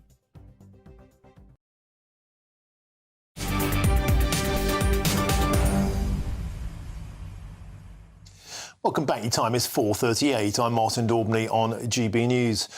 More than 100 veterans have been honoured with the Nuclear Test Medal for operations carried out in the 1950s and 1960s. Lab Rats International, the group fighting for veterans' justice, organised a special medal ceremony in Weston. Our reporter Jack Carson has the story and a warning. This report contains flashing images. And And once again, we watch the fireball as it forms. Testing bombs which assured Britain's military power in a nuclear age. In the 1950s and 60s, 22,000 British servicemen participated in nuclear tests and clean-ups. This week in Weston-super-Mare, more than 100 were officially recognised with their nuclear test medal by the Mayor of Weston and Deputy Lord Lieutenant of Somerset. The event was organised by Lab Rats International, who have represented millions across the world exposed to fallout from the testing programmes. Founder Alan Owen explains the importance of honouring the men. They haven't been thanked for their service because the medals came in the post in the jiffy bag. So to organise this, for them to be thanked for their service and to be recognised is so important to them.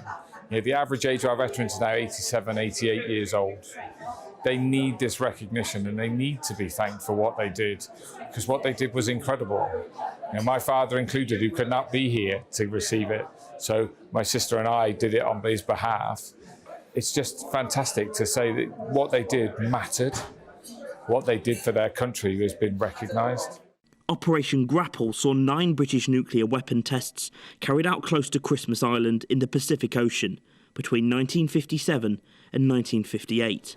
Terry Broomhall was in the Royal Engineers at the time and says they weren't told of the dangers of the H-bomb test. We weren't aware because we weren't issued with any protective clothing. We just put our little jackets on like that, right? And we had to sit with our backs to where it was going off, with our hands over our eyes, no protective clothing. And when it actually went off, our backs burned. It felt like you were going to catch fire because we had our backs to it. And then we could see all the bones in our hands because of the light shining through. And then we were told after a little while you could turn round and look at the bomb, and it was like a big ball coming up out of the sea. Brian Unthank was also at Christmas Island and another witness to the test. He was part of the RAF catering squadron. The tests have had a profound effect on his life. We started to have illnesses. In a couple of months after I left Christmas Island, I actually lost all my teeth at the age of 20. I then met a girl, got married in 1960. The first few years of our marriage life, she had multiple dangerous miscarriages. I had 3 sons. The third son had a double hole in his heart. I've since had 93 skin cancers removed.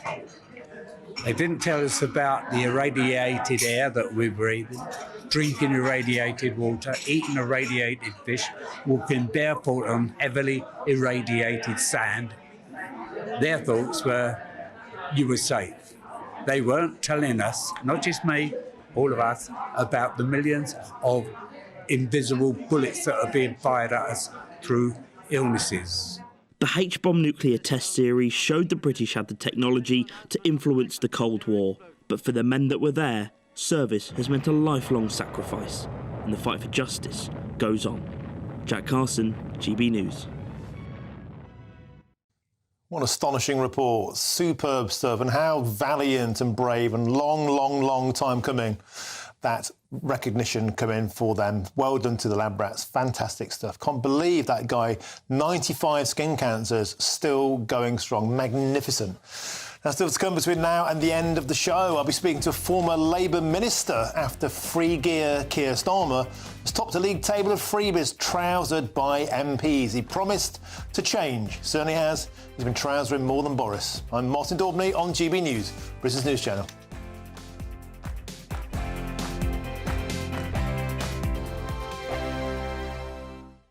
The Britain I grew up in was the most peaceful, gentle society that has ever existed. That has been destroyed. Opinion polls show immigration is the #1 concern to the British public.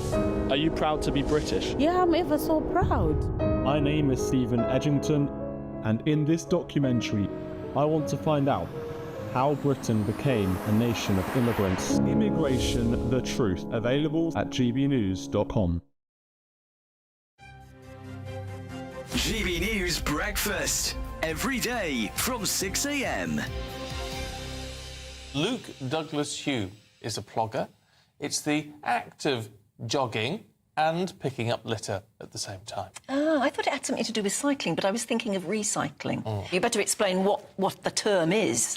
Plogging it originates really as an expression from Sweden, from someone called Erik Austen, who combined the two words of plocka uppa in Swedish and jogging, so plogging. And what does plog uppa mean? Picking up. Oh, I see. Oh, I see. All right. Yeah. Oh, all right. Do you take a bag with you or something and you pick up rubbish? There you go. Absolutely, yeah. In terms of being a jogger, how do you combine the two? Because joggers wouldn't You have want to keep up the Yeah, pace, they wouldn't don't want to you? keep stopping to pick stuff up, would they? I'm the coastline runner. I run Yes. the coast collecting plastic pollution. Which mainly. coast? Well, I've done the whole of the East Coast, from Lowestoft to Leith. Wow. And then cut across from Edinburgh to Glasgow on the Grand Union Canal. Yeah. A few years ago, someone said, Luke, don't get all grand and stuff. You're not the coastline runner, you're just a plogger. And I thought, hang on a minute, what's that? And I looked into it, and I realised that that's what I was doing. Do you do it entirely on your own, or do you do it in groups? I do it. I originally started on my own. I got clapped off by a mayor in Great Yarmouth, but now more and more people join me, and I. What I find interesting is that, I mean, jogging, you could say, is just something you do for yourself, for your body. But what you're doing is something extra. I mean, you're making a difference. Do you think you make much of a difference? No, to be honest. Oh. I don't. I think I'm making a difference in raising awareness of not polluting our beaches so much. GB News, the People's Channel. Mark Dolan tonight is your weekend dose of news, debate and entertainment. This sounds like a wild conspiracy theory. Don't miss My Big Opinion. Mark meets at My Take at 10. Democracy is a funny old thing. And we don't do boring, not on my watch. I just won't have it. Let's go and get another glass of that bubbly. You've earned it. That's Mark Dolan tonight, Saturday and Sunday, 9 to 11, only on GB News, the People's Channel, Britain's news channel.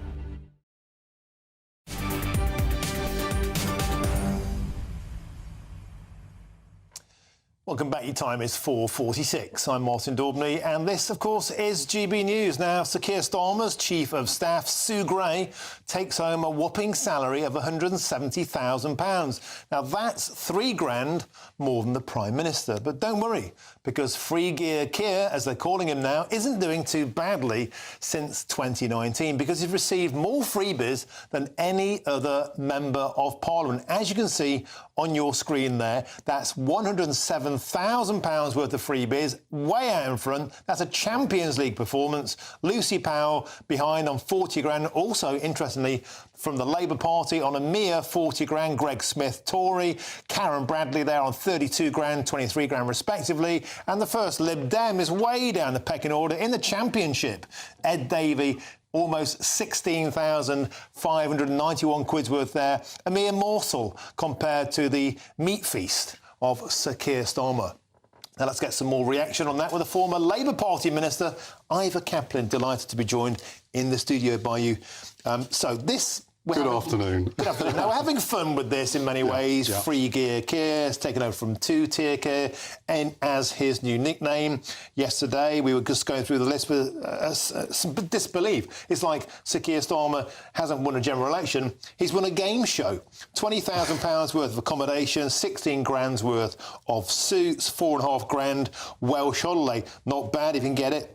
5 grand of frocks for the missus. Today, it emerged he was residing in an £18 million mansion donated to him during the general election campaign by Lord Addy, living La Vida Loca. The point is, does this matter? Because Sir Keir Starmer promised change. He promised no more cronyism. Are we just getting more of the same? First point to make, if I may, is simply that, of course, all these funds, or the majority of these funds, have been donated by a well-known Labour donor. That's fine, and it seems to me that as long as you do the rules, which is what Keir has been doing in the last 10 days, to deal with all the House authority rules that everyone has to do, irrespective, that all seems fine to me. I don't think that was quite the same previously under a previous government, when all the money used to be government money. And that, you could argue, was wrong. And I'm sure your viewers will want to be happy to say that sort of thing. But the thing for Keir is this has come from a well-known donor as well, as you know, who has been supportive of the Labour Party for over 30 years. And he is more than entitled to use his funds to help the Labour Party. That's not, in my view, wrong. And I don't think Keir has been wrong. Was he late on dealing with these matters for the House authorities? Yes. But that means that he has to then get round and do all that. That's how it is. I had to do it. He's had to do it. Everyone's had to do it.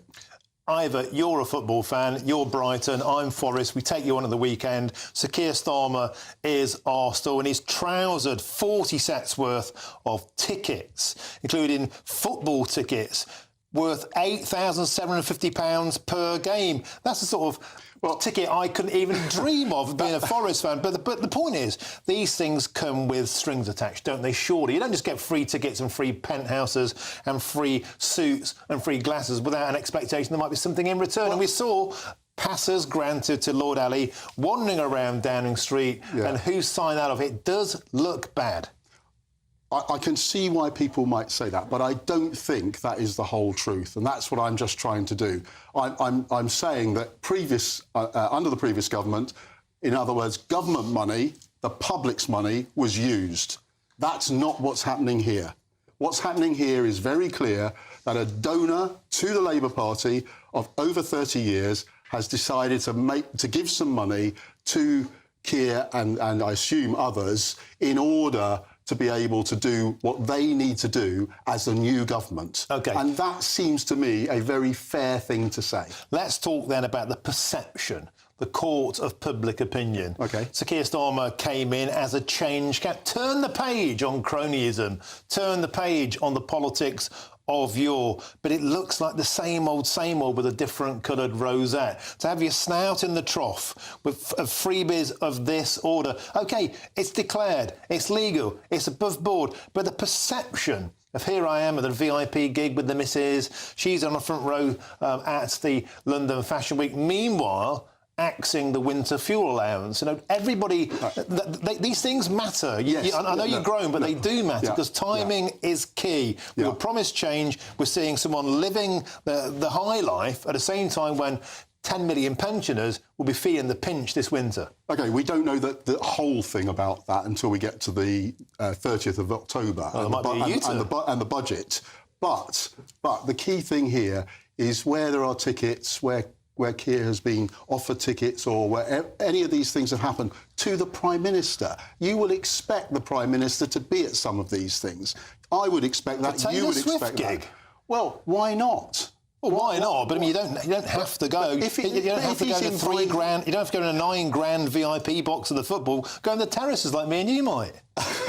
Well, I'm not sure I want to answer that one because I don't sit in the ordinary seats either. But here we go. Go on. But I absolutely think that there will always be some form of movement of tickets and all these things. What I wanted to ensure, and which I think we have ensured, is to make sure that this money is not the government's money, it's not the people's money, it's money for the Labour Party. All right, and I'm expecting Keir Starmer to sort of charge on stage when Oasis are there, but there is Parker. You watch, he'll be ringside seat. We're expecting him in that. But on a serious point, what about then Sue Gray?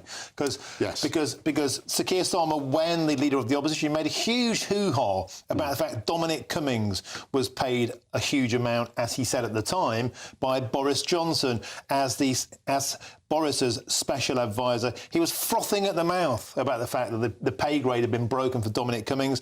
Now he's rewritten the rules, seemingly, so Sue Gray, she's the only pensioner who's done well out of the Labour government. But it's not his decision. That's the point. She is a civil servant and she has been paid by the civil service, and that's where this comes from. This is not something that the Prime Minister takes and does. It's a matter for the civil service. It feels like more cronyism. It feels like what... Martin, it's easy enough to say that, but it's not always the truth. But it feels to the court of public opinion that Sir Keir Starmer, in opposition, complained like heck about Boris when he gave money to Dominic Cummings. Now, when he's doing it to Sue Gray, nothing to see here. But he's not.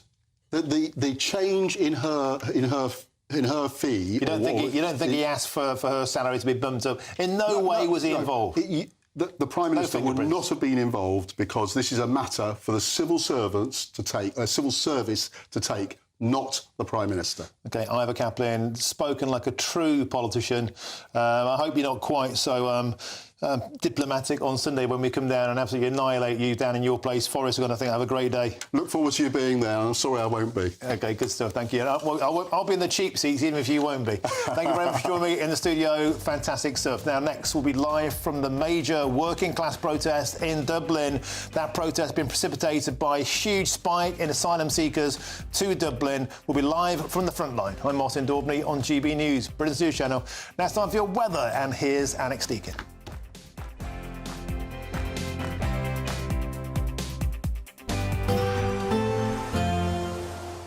Warm feeling inside from Boxed Boilers, sponsors of weather on GB News.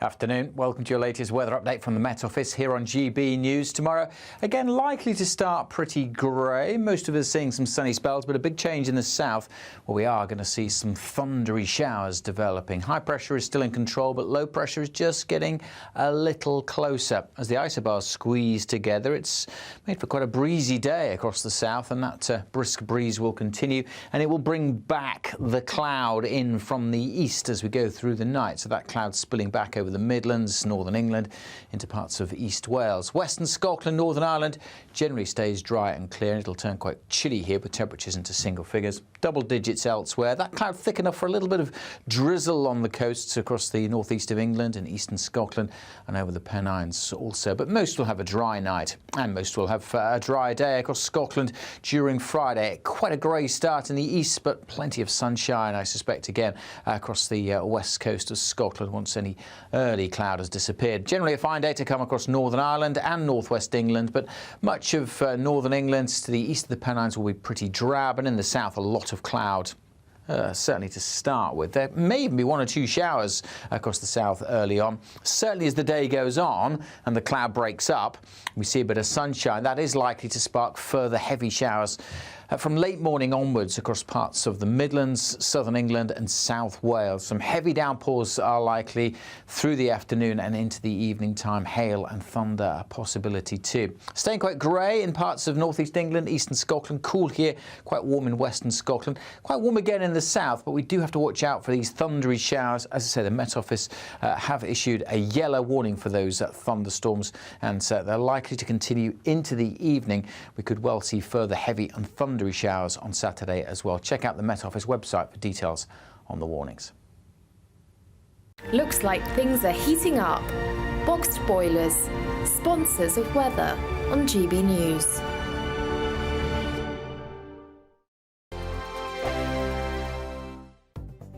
The latest GB News travel. Good afternoon, I'm Jules Buckley. Still issues in Scotland. The southbound M90 Craigend to the Bridge of Erne. That's junction 10 to 9. 2 lanes are coned off now at the scene of an earlier collision. Takes the best part of half an hour to get past the scene. North Yorkshire seeing queues on the southbound A1M. So if you're heading from Catterick towards Bedale, junction 52 to 51. A vehicle fire there means queues, and that stretch is partially blocked. Southbound M6 just after the turn off of Stoke and Crewe at junction 16. Stop-start back to Sandbach at junction 17. That follows there an earlier collision. That's still queuing. And Dorchester in Dorset, the A35 currently closed both ways between Cuckoo Lane and the Stinsford roundabout. There's been a bump there. It's queuing either side, very slow going, heading back on towards Hollow Hill at the moment. And that's the latest. You can stay up to date throughout the day by visiting our website, gbnews.com. And good luck. Tune in to Friday Night Live with me, Mark Dolan. GB News royalty with your perfect start to the weekend. Lucky us. Feisty and fearless guests. Well, I'm a normal person, so ask me. Honest opinions that raises more questions than a Gary Barlow tax return. And a few surprises along the way. Might be cold in this studio. That is Friday Night Live with me, Mark Dolan. 8 to 9 only on GB News, the People's Channel, Britain's news channel. Hi there, I'm Michelle Dewberry and I'm going to take a second to tell you all about my show, Dubes & Co. We start off with the issues of the day. We then bring in both sides of the arguments. We get rid of the disrespect. And then you throw me into the mix. And trust me, I'll tell it exactly how it is. And then, of course, the magic ingredient, you at home. We mix it all together and what have we got, in my opinion, the best debate show in town. Monday to Friday, 6 till 7 on GB News, Britain's news channel.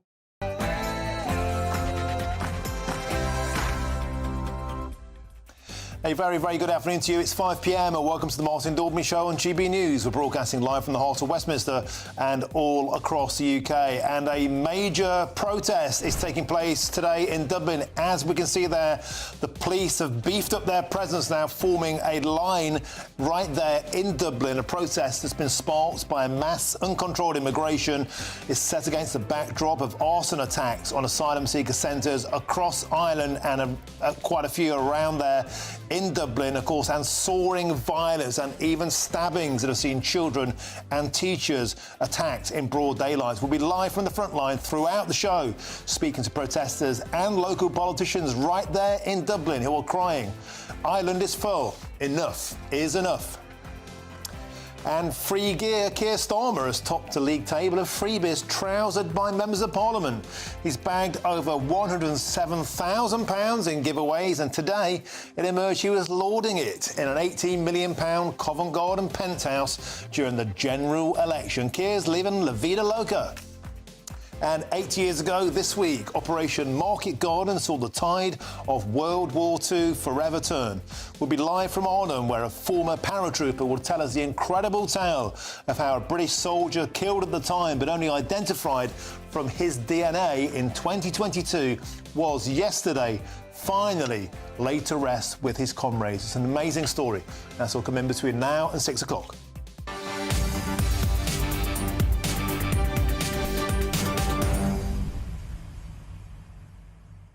Well, to the show, always a pleasure to have your company. So I'm proud to say GB News has consistently been reporting on the protests across Dublin. Ireland is full. The politicians and the working classes tell us enough is enough. They've seen huge amounts of asylum seekers pour into the country and illegal immigrants, and they are saying that we need to be listened to. The police at the moment in Dublin are forming up and moving a line towards them. The situation is on a knife edge, and we'll be live there very soon with our reporter from the front line, Doogie Beattie. Get in touch all the usual ways. Let me know your thoughts, especially on Keir Starmer. 107 grand's worth of freebies. He said he'd change. He has changed. He's trousered more than Boris. Get in touch, gbnews.com/your say. Now it's time for your headlines, and here's Mark White.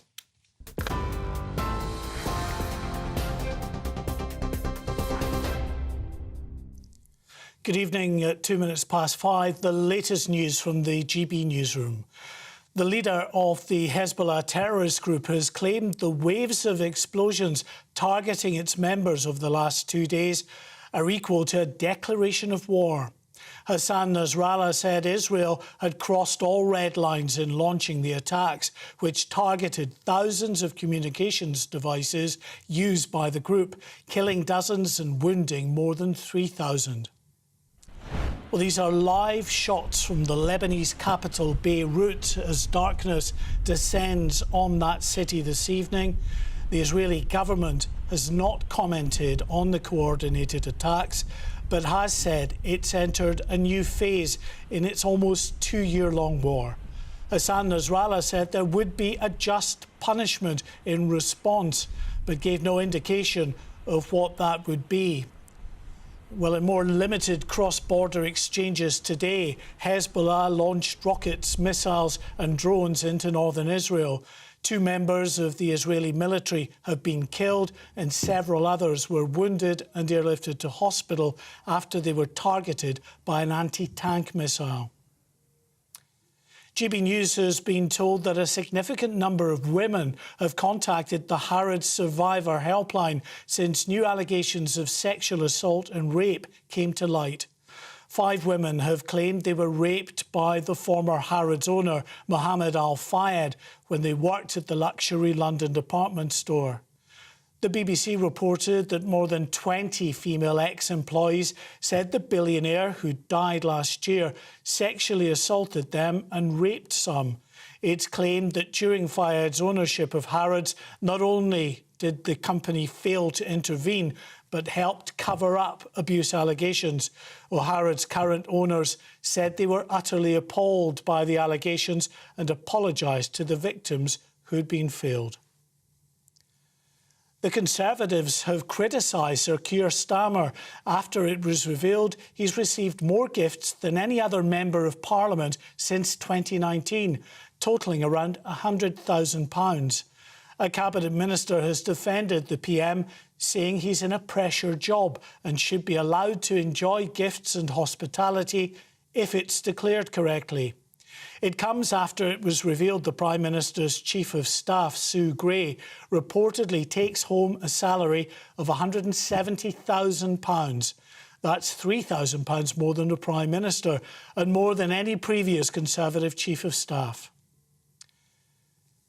The Prince of Wales has been visiting Scotland to thank workers in the homeless sector for supporting the city's rough sleepers. He also announced that those workers are now eligible for the Blue Light Card, a discount scheme for the emergency services, the NHS and the armed forces.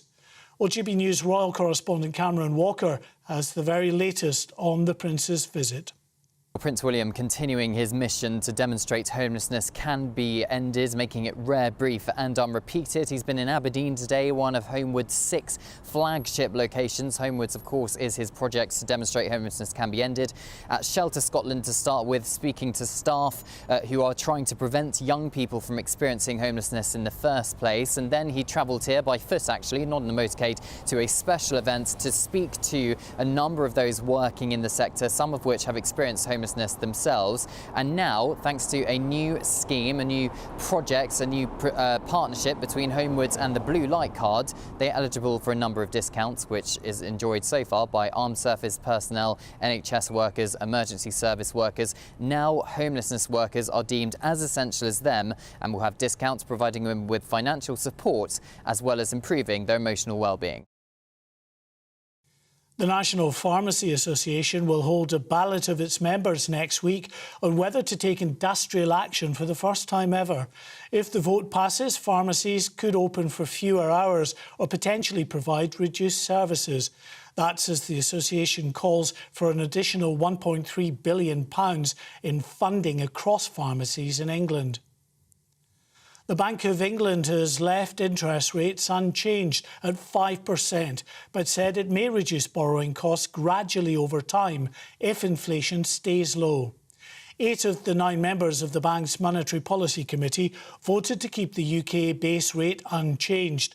The decision to pause comes a month after the central bank cut rates from 5.25%, the first reduction since 2020.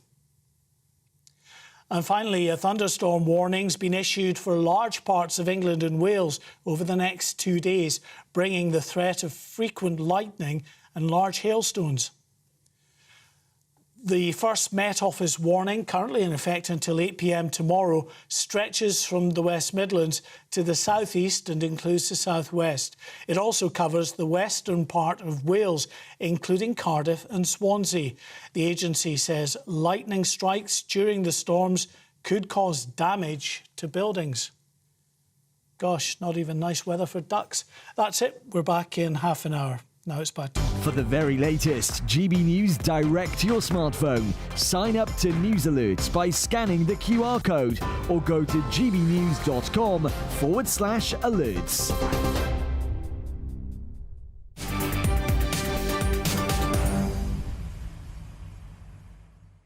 Thank you, Mark. Now it's all kicking off in Ireland. A major working class protest is taking place in Dublin right now. Let's get straight to our reporter on the front line, Dougie Beattie. Dougie, what's the latest?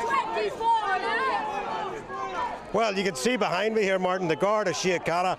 The police service have moved in and have made GB News made several arrests of these protesters.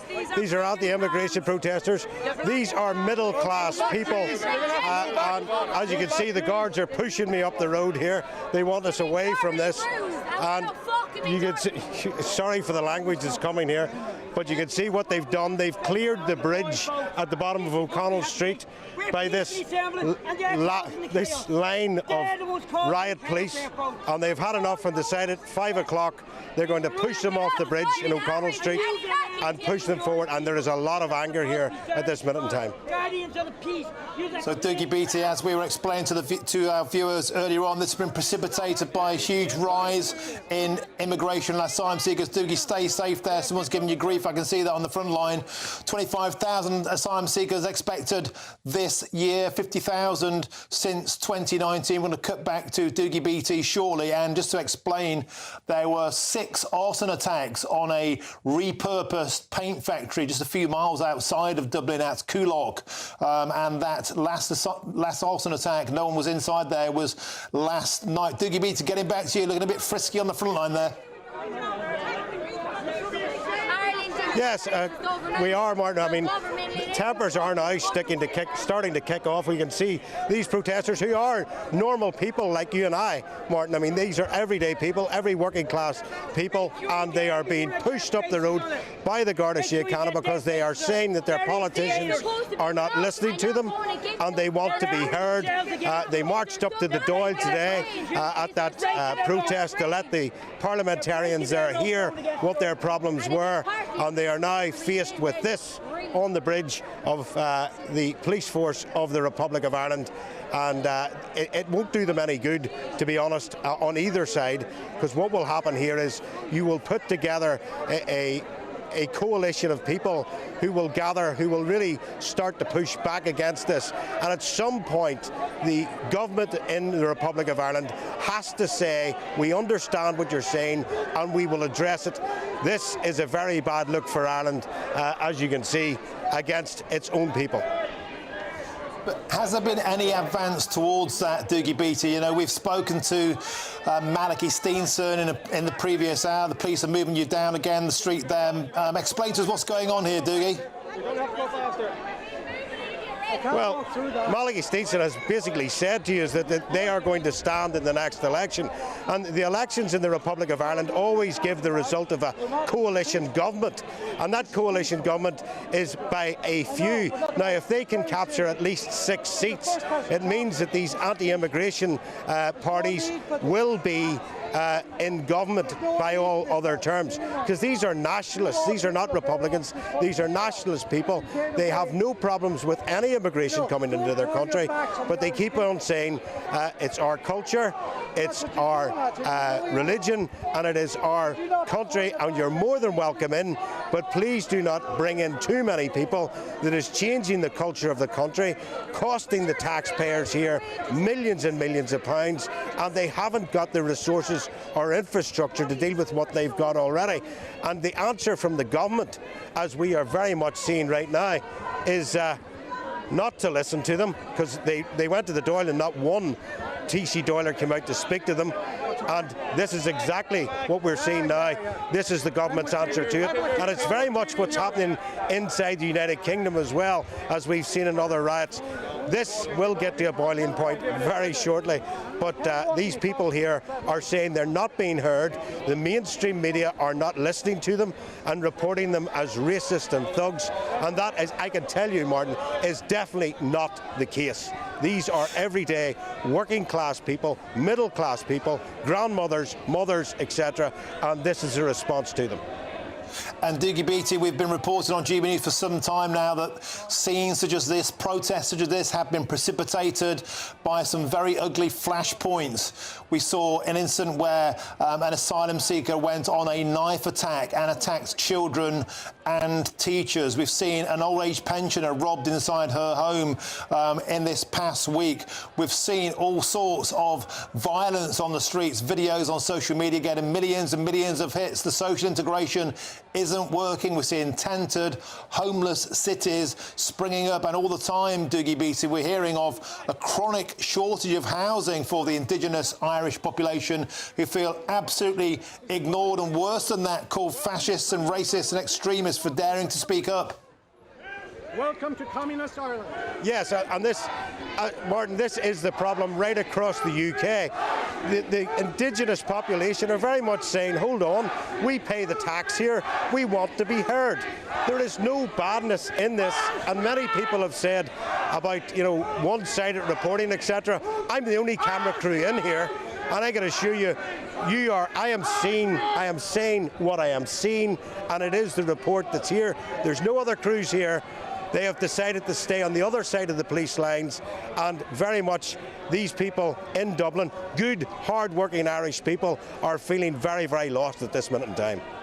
In fact, Dougie Beattie, the state broadcaster in Ireland, RTE, they were briefing today against this protest. They've taken a very, very firm tone, going with the political establishment, going with the law enforcement establishment, saying that these people are racist, saying that they are the problem. Dougie, can we pan the camera around to get an idea of the size of the crowd? And are you being kettled down the road towards somewhere? I mean, are you going to be forced to a point where there's a confrontation coming up? Yes, this is an arrest going on now at the minute. There's been several arrests. You can just see through the middle of the camera. They have a man on the ground and they have arrested him. They've handcuffed him and they are now moving. So what they're doing here is pushing in, and then they're selecting people in the crowd to go in and arrest them. And why we are being allowed in here is that very much the Irish people recognise that we have exactly the same problems across the UK, and they're not against the media, but they are against being branded a fascist or a racist for just simply saying what we see.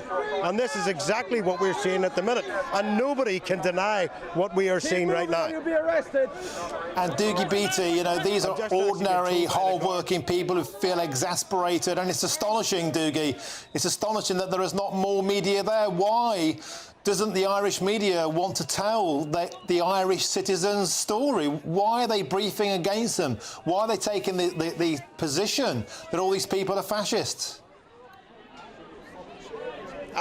Martin, I've worked in the media for 35 years, and I have never seen it as bad as this, where some members of the media are briefing against, as if it would be an insult to say this on air. But I will say to you again, Martin, we are seeing exactly what is happening right now. Keep moving or you'll be arrested. There you are. Forward. There you are. I'm going to be arrested for not moving forward. And I mean, this is a main shopping street. This is O'Connell Street in the centre of Dublin. And there, as I've said to you, there's no other media standing where I'm standing. These are instigating all this. Hold on, Peaceful assemble.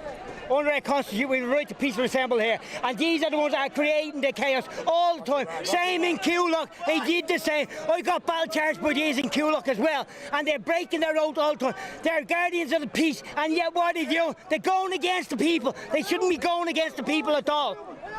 Well, that is some of the opinions that is here, Martin.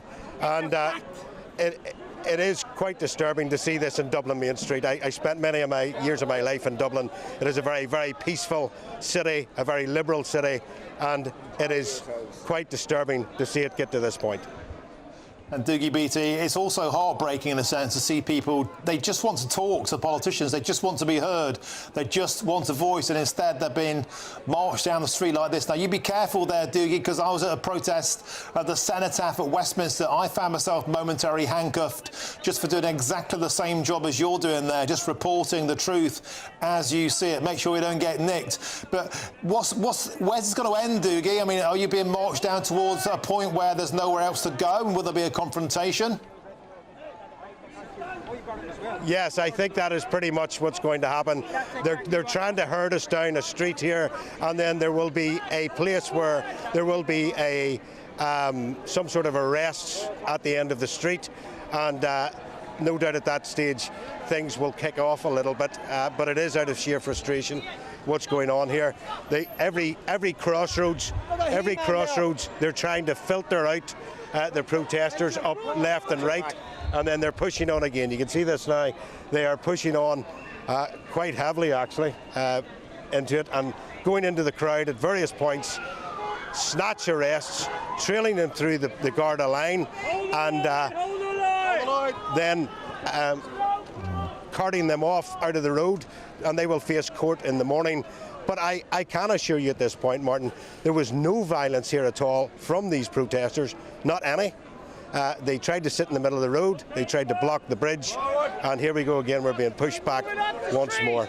So it is bizarre to see this in a democratic society when what they really went to do today was to go up to the Dáil and talk to the politicians that were inside. And for those politicians to see this happening to their voters is somewhat disturbing. WWII, excellent reporting there from the front line. You know, it's so often the case, these people just want to be heard, and instead they're just being herded. They're being herded down the street, they're not being listened to, and this will not get to the nub of this matter. Excellent reporting there from WWII live from that protest. Ireland is full in there in Dublin. If anything happens, we'll of course cut back to him. Hope WWII stays safe out there. As he said, no violence, but also no communication. It doesn't end well. Now, moving on, new findings from British Future and Ipsos have found that people think asylum seekers make up more than 30% of total immigration when they actually make up around 7%. Well, joining me now to discuss this further is the Research Director for the Centre for Migration Control, Robert Bates. Rob, welcome to the show. And isn't it funny how we've just been live in Dublin? People there exasperated. They're not responding to statistics. They're responding to what they see on their street. And they're seeing 25,000 asylum seekers going to Ireland, this year, 50,000 since 2019. They're seeing tented cities. They're seeing hotels turned over to asylum seekers when they can't get a home. And now this study is trying to make out, nothing to see here, because there's actually a much smaller minority than we think. Isn't this just a case of the statistics that just don't tell the story? What people are seeing in working class communities, that's what they're responding to.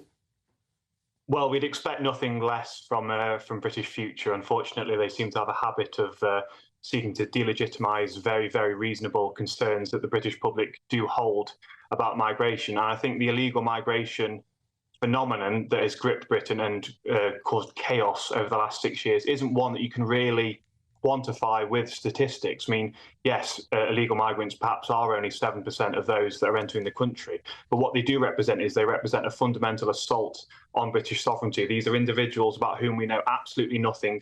A lot of them could very well have criminal backgrounds we just simply don't know, and they are breaking into our country. And that's costing the British taxpayer over £5.6 billion every single year. And that is coming with also down the track social housing for those that ultimately have their asylum application granted. And then let's not also forget that eventually these people will be eligible for benefits as well. So it might not be the overwhelming majority of those entering the country being illegal migrants, but they represent a very, very pernicious percentage of those. And what they stand for is something that is anathema to what the British sense of fair play actually mandates. And Rob, also it's missing the point that it's 7% of net almost 1 million. So it's 7% of a huge number. So it's still a huge number. It might be 7%, but it's 7% of a massive number. And it's 138,000 small boat arrivals since 2018. That's the size of a substantial town versus 685,000 net migration legal last year. That's at Nottingham plus a Newcastle. People see their communities changing. They see them changing at a pace. And then reports like this basically try and say, well, what are you complaining about? It's only 7%. Well, precisely. The proportion would be much, much higher if we had a sane legal migration system. Of course, 1.2 million people entering the country on a legal visa route each year is almost incomprehensible to the mind. You can't really get your head around numbers at that scale. And that is perhaps why people do view the illegal migration crisis as a bigger percentage of those entering the country, because it's a tangible, physical thing that can be viewed. And it really, really does strike at a sense of fair play here. I think it's one of those things that, the British people are perhaps more tolerant than most in the Western Hemisphere. But what they feel when they see people breaking into their country is a real sense of injustice. And when they see the whole political establishment working against them as well on this issue, working night and day to keep those that have entered our country legally on our soil, people are rightly annoyed. And they will, as such, view it as one of their key key issues in the next election if the Labour Party do not grip this. And of course, let's not also forget that we do have between 800,000 and 1.2 illegal migrants, some studies suggest, in the UK anyway. So this isn't a trivial issue. This is a very, very significant issue. And the studies that British Future are clearly trying to conduct here is one that would simply seek to push it to the fringes. Thanks for joining us there. That's Robert Bates. And just to remind you, live pictures there from the immigration protest in Dublin. They want to be listened to. That's not happening. They're simply being kettled down the street by the police. That's live pictures. We'll go back to, you can see now the police line forming up. Doogie Beattie, GBNews reporter, right there on the front line. There were a couple of arrests a moment ago. We'll come back to that for more if and when there is a development. Now, moving on. Who's greedier, Sir Keir Starmer or Sue Gray? Well, they've both been living La Vida Loca. I'm Martin Daubney on GB News, Britain's news channel. The Britain I grew up was the most peaceful, gentle society that has ever existed. That has been destroyed. Opinion polls show immigration is the #1 concern to the British public. Are you proud to be British? Yeah, I'm ever so proud. My name is Stephen Edgington, and in this documentary, I want to find out how Britain became a nation of immigrants. Immigration, the truth, available at gbnews.com. GB News Breakfast, every day from 6 a.m. An army veteran has become the world's most tattooed woman after a 10-year journey to ink 99.98% of her body. I mean, that's really nearly everywhere. But I wonder, I mean, yes, she is unusual, and you'd know her if you met her, frankly, wouldn't you? But are tattoos acceptable they're becoming more and more acceptable just amongst all of us, aren't they? But what about in the workplace? 99.98% of her body tattooed. Do you think this would affect the way that she is received at work? I do affect it would how she is seen at work, just purely because tattoos are still so stigmatised in the workplace. In today's rapidly evolving society, the traditional standards of what is socially acceptable are being redefined. Facial tattoos, full body tattoos, once stigmatised, are increasingly seen as a form of personal expression, and there shouldn't be a barrier to one's professional or social life. If you are going for a job, for instance, we make up 90% of our minds about somebody within the first 3 seconds. And I have written a book on body language, and the face is just so important. You need to have the smile, you need to be able to read the facial expression, even when we're speaking. Now, if the face is really heavily tattooed, you can't do that. Jade said that there is still this stigma, particularly to facial tattoos. We do judge people with tattoos, don't we? We do. Unfortunately, we do, because it's not the norm. And as a human being, we tend to judge what is not the norm. And as Jade says, we are getting much more used to it. It is much more socially acceptable. But a lot of firms will say, if you've got a tattoo, you cover it. We don't want tattoos in the workplace. GB News, the People's Channel. Join me, Camilla Tominey, for a frank and honest discussion with those in power that cuts through the spin and gets to the heart of the issues shaping our nation. You haven't confirmed that you want to stand as leader, but you haven't ruled it out either. This report basically says that he's not fit to stand trial. Is he indecisive? Incompetent? I deliver the dose of reality Westminster needs. That's the Camilla Tominey Show at 9:30 every Sunday on GB News, the People's Channel, Britain's news channel.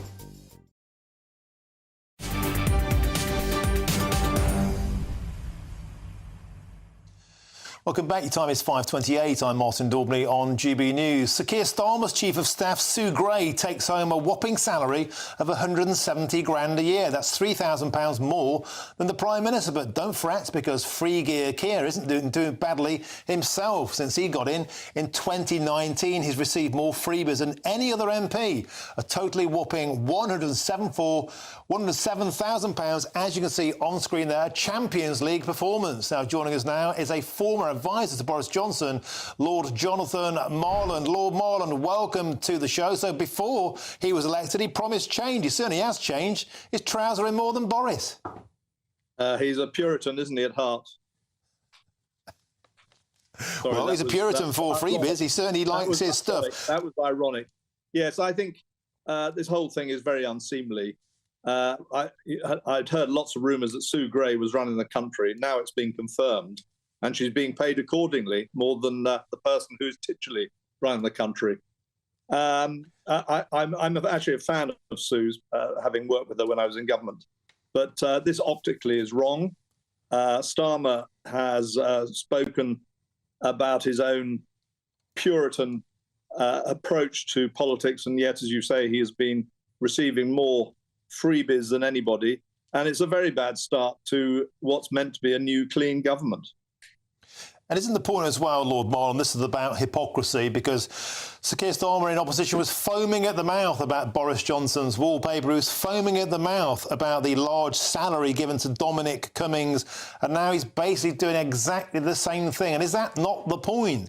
It just seems that they're all the same when push comes to shove. Well, it'll be interesting whether he also imposes upon himself and his cabinet a 15% pay rise like they've given to the train drivers, or 22% to the doctors, which will, again, be a shameful display of self-interest, which I'm afraid is very unseemly. As a former advisor to Boris, he must be sniggering watching all this.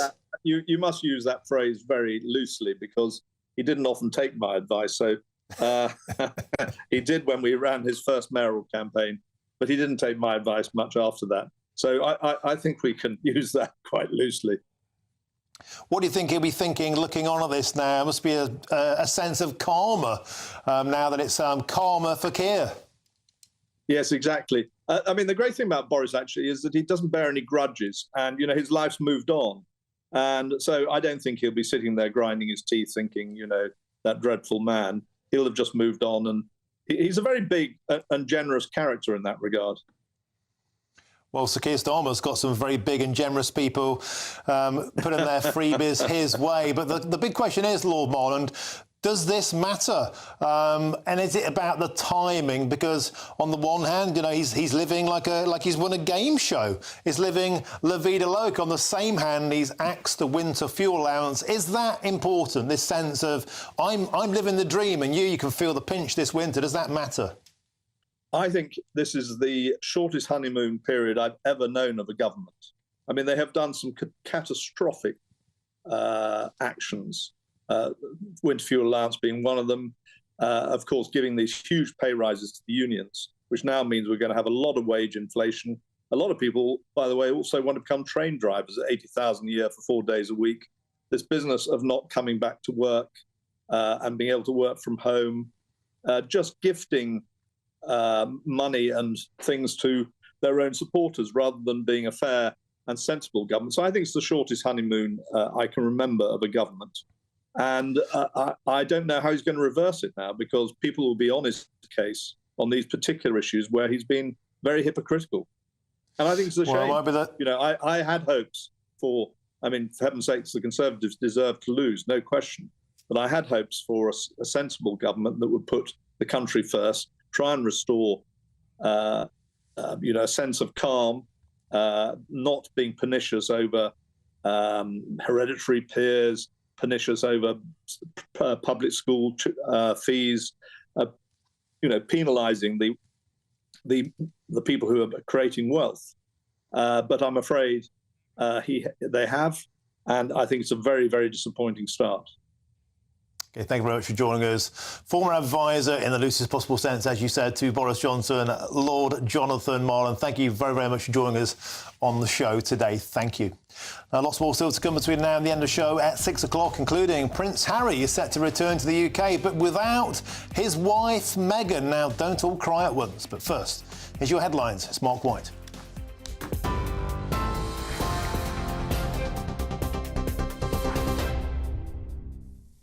At 5:33, the latest headlines from the GB News Centre. And we begin with some breaking news.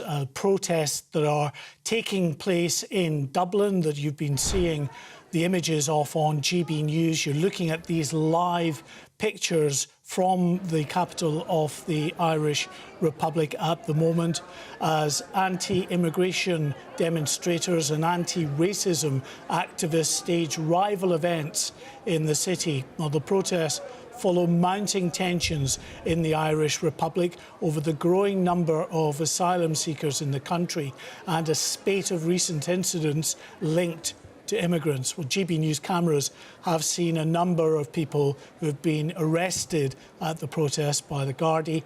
Our correspondent there, Dougie Beattie, keeping a very close eye on the events as they unfold in the Irish capital. The leader of the Hezbollah terrorist group has called the waves of explosions targeting its members over the last 2 days as equal to a declaration of war. Hassan Nasrallah said Israel had crossed all red lines in launching the attacks, which targeted thousands of communications devices used by the group, killing dozens and wounding more than 3,000. These are live shots of the Lebanese capital, Beirut, this evening. The Israeli government has not commented on the coordinated attacks, but has said it's entered a new phase in its almost year-long war. Hassan Nasrallah said there would be a just punishment in response, but gave no indication of what that would be.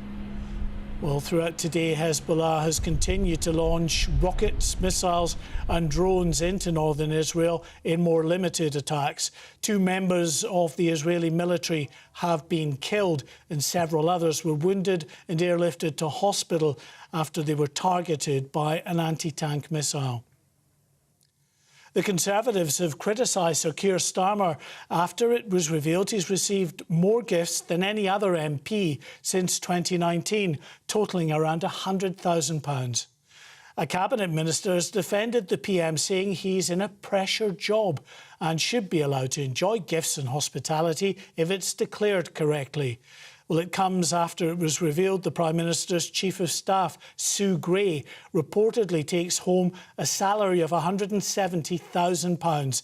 That's £3,000 more than the Prime Minister and more than any previous Conservative Chief of Staff. The Prince of Wales has been visiting Scotland to thank workers in the homeless sector for supporting the city's rough sleepers. He's also announced that workers are now eligible for the Blue Light Card, a discount scheme for those in the emergency services, the NHS and the armed forces.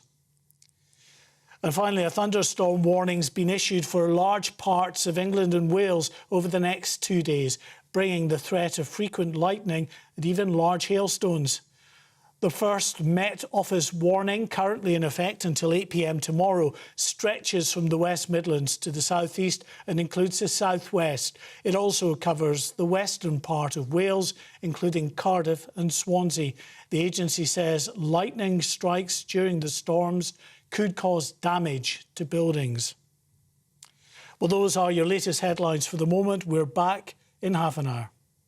For the very latest GB News direct to your smartphone, sign up to News Alerts by scanning the QR code or go to gbnews.com/alerts.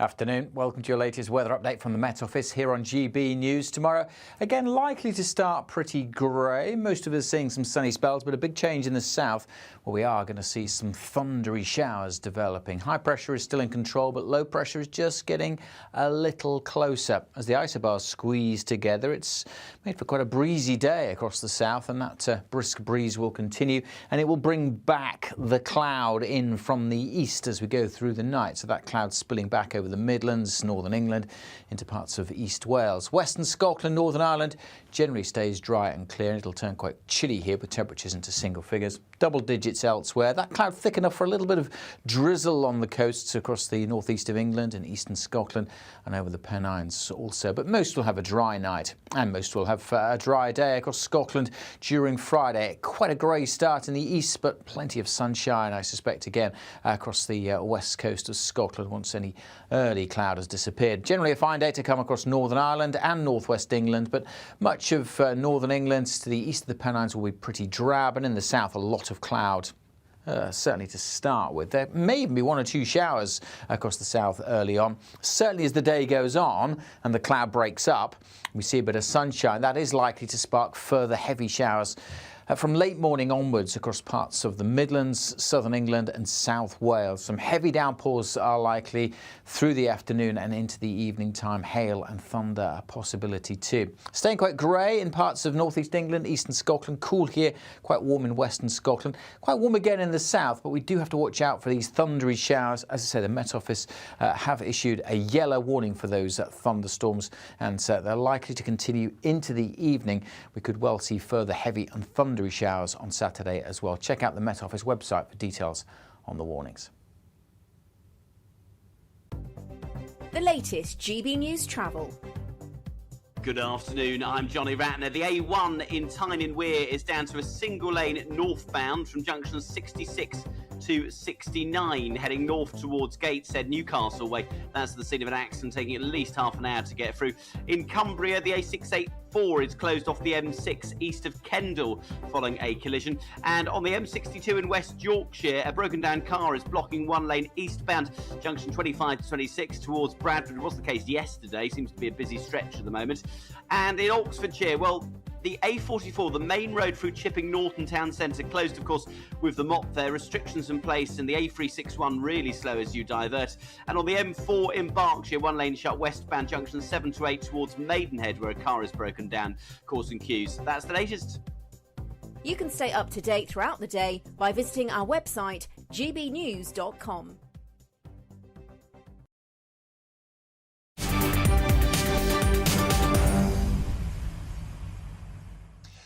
Welcome back. Your time is 5:40. You're on the final furlong with me, Martin Daubney, here on GB News. Prince Harry will return to the UK later this month to attend a high-profile charity event in London, the Well Child Awards. But noticeably, he'll be returning without his missus, the beloved Meghan. Now, the couple have also decided to stay publicly neutral in the upcoming US election, or I think we can probably concur they agree with Taylor Swift. But discussing both these stories now with me in the studio, I'm joined by the royal commentator Richard Palmer. Richard, pleasure to have you in the studio. Let's start with Harry once again flying back to Blighty solo. Why is he doing that? Is it because Meghan can't stand Britain?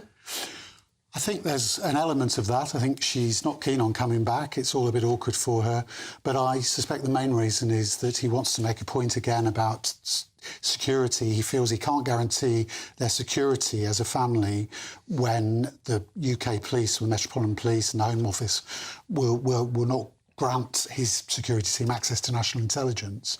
So you think he's kind of leaving Meghan back home to make that point, to use her as a pawn, and he's kind of in his game of getting more security? Well, you could say that, yes. I mean, I think he's trying to exert pressure on the Home Office and perhaps the new Labour government to change tack on that. At the moment, there's no sign of a change in policy, but of course this keeps going backwards and forwards in the courts, and maybe the next time it's in the court, perhaps we'll see a change in tack. Who knows? Do you think this kind of constant bickering and weaponising, if you like, of security is becoming a bit of a chore, a bit of a barrier, a bit of a problem for the extended royal family? It seems so unsavoury, it seems so unsightly, and after all, taxpayers would have to foot this bill. Why should we? They've chosen to go to America. Well, I know there's some awkwardness inside the royal household about it. They feel he's, they feel it's wrong for a member of the royal family to try to put pressure on a democratically elected government to change security arrangements, to be seen to be doing that. And even though he's not a working member of the family, it's still a little bit embarrassing for the king, I think, and his family. If he wants to go it alone, if he wants a new life, surely he has to pay for that. He has to pay for his own security. Many wealthy people do. Yes, I mean, he would argue that it's not about the money necessarily. He's happy to pay for it, but he wants access to national intelligence. Whether you believe that is obviously up to you. Some people are a bit sceptical. But the Home Office line, really, the British government line, is that you can't buy access to our national intelligence. So there should be no exception for him or anybody else. Cool. Now let's talk about the royal seal of approval or not for the presidential candidates in the forthcoming presidential election in America. Last time round, they got in a bit of hot water because, of course, I think we all secretly know they support the Democrats, right? No great shakes there. But for now, at least publicly, they're keeping it zipped. Yes, they're saying that they're going to remain neutral, which they insisted they were doing last time, really. It was just really because Meghan was on record before she really joined the royal family as being opposed to Donald Trump. She felt he was divisive. So is she. Well, yes, that's certainly the case. As opinion polls seem to show that. And then there's this separate issue, this issue that they want to encourage voter registration. And, well, it's not party political, they would say, but then at the same time, one reads about them hobnobbing with Hillary Clinton and one of the Clinton charities. So it's slightly awkward, but I'd say it's less awkward than it was 4 years ago, because back then, obviously, Trump was in power and the UK government was trying to negotiate a trade deal, a post-Brexit trade deal with the US. And at the palace, there was a great deal of discomfort because they felt this was really embarrassing the monarch and really, endangering a trade deal. And, of course, Meghan herself has made no secret of the fact that she would like to have eyes on perhaps her own political career down the line in America. And I think it would be a cold day in hell before she backs somebody like Donald Trump. We all know that they're Democrats, they're woke, they share the worldview, they share the sentiment, but for now, they're keeping their noses out. Maybe that's for the best. Thank you very much for joining us in the studio. Royal commentator Richard Palmer, absolute pleasure. Thank you. Now, coming up, we'll be live from Arnhem, an amazing story where a former paratrooper will tell us the incredible tale of how a British soldier, in fact, a pair of British soldiers, identified from their DNA as recently as 2022, were finally, yesterday, laid to rest with their comrades, their brothers in arms, an astonishing 80 years after they perished in World War II. It's an incredible story. I'm Martin Daubney on GB News, Britain's News Channel.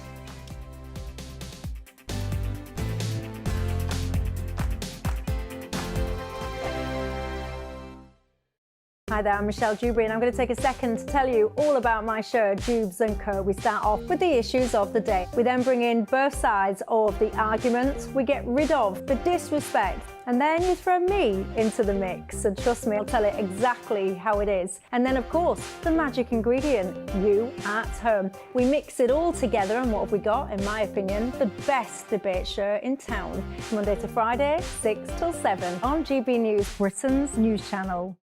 Sunday with Michael Portillo from 11, only on GB News. With her novels Persuasion and Northanger Abbey both set in Bath, the city has taken to honouring their author each year with the Jane Austen Festival. Over 3,500 Austen fans flock to the city, many in their Regency finery and many coming from abroad. You can join the throng and follow the author along streets whose buildings look much the same as when she strolled past them over 200 years ago. Dating back to 2001, the festival is the world's largest and longest-running celebration of the Romance writer. Originally created by the Jane Austen Centre in Bath and running over the course of one weekend, 23 years on, it's grown into a 10-day festival with more than 80 events. And to tell us more, I'm delighted to be joined now by author and broadcaster Jenny Trent-Hughes. Jenny, let's have a look at you. You look absolutely splendid. Well, welcome to GB News. Tell me a little bit about what you're wearing. I'm wearing, well, usually I have a character called the Queen of All Hearts, and I have a fantastic outfit designed by Bath Theatrical. I was on the way up to you this morning. I was so excited I was going to meet you finally, and because of the trains, I didn't get to come. So I had to run back to my boat. I live on a boat, which is why the background is a bit odd, and I'm in a Regency outfit. Well, look, I'm absolutely delighted that you have put the outfit on for us, because also someone was bringing a dress to you and her train was cancelled as well. So dressing up is obviously a big part of it. Have you any idea how many people dress up in order to participate? Quite a few thousand. GB News, the People's Channel. Welcome to State of the Nation, daily plunge into the stories shaping our country. I'm Jacob Rees-Mogg, and Monday to Thursday we bring you the insights, the facts, the truth about how our country is being governed. Because what happens in Downing Street matters down your street. Tune in to State of the Nation every Monday to Thursday, 8 to 9 o'clock. Only on GB News, the People's Channel, Britain's news channel.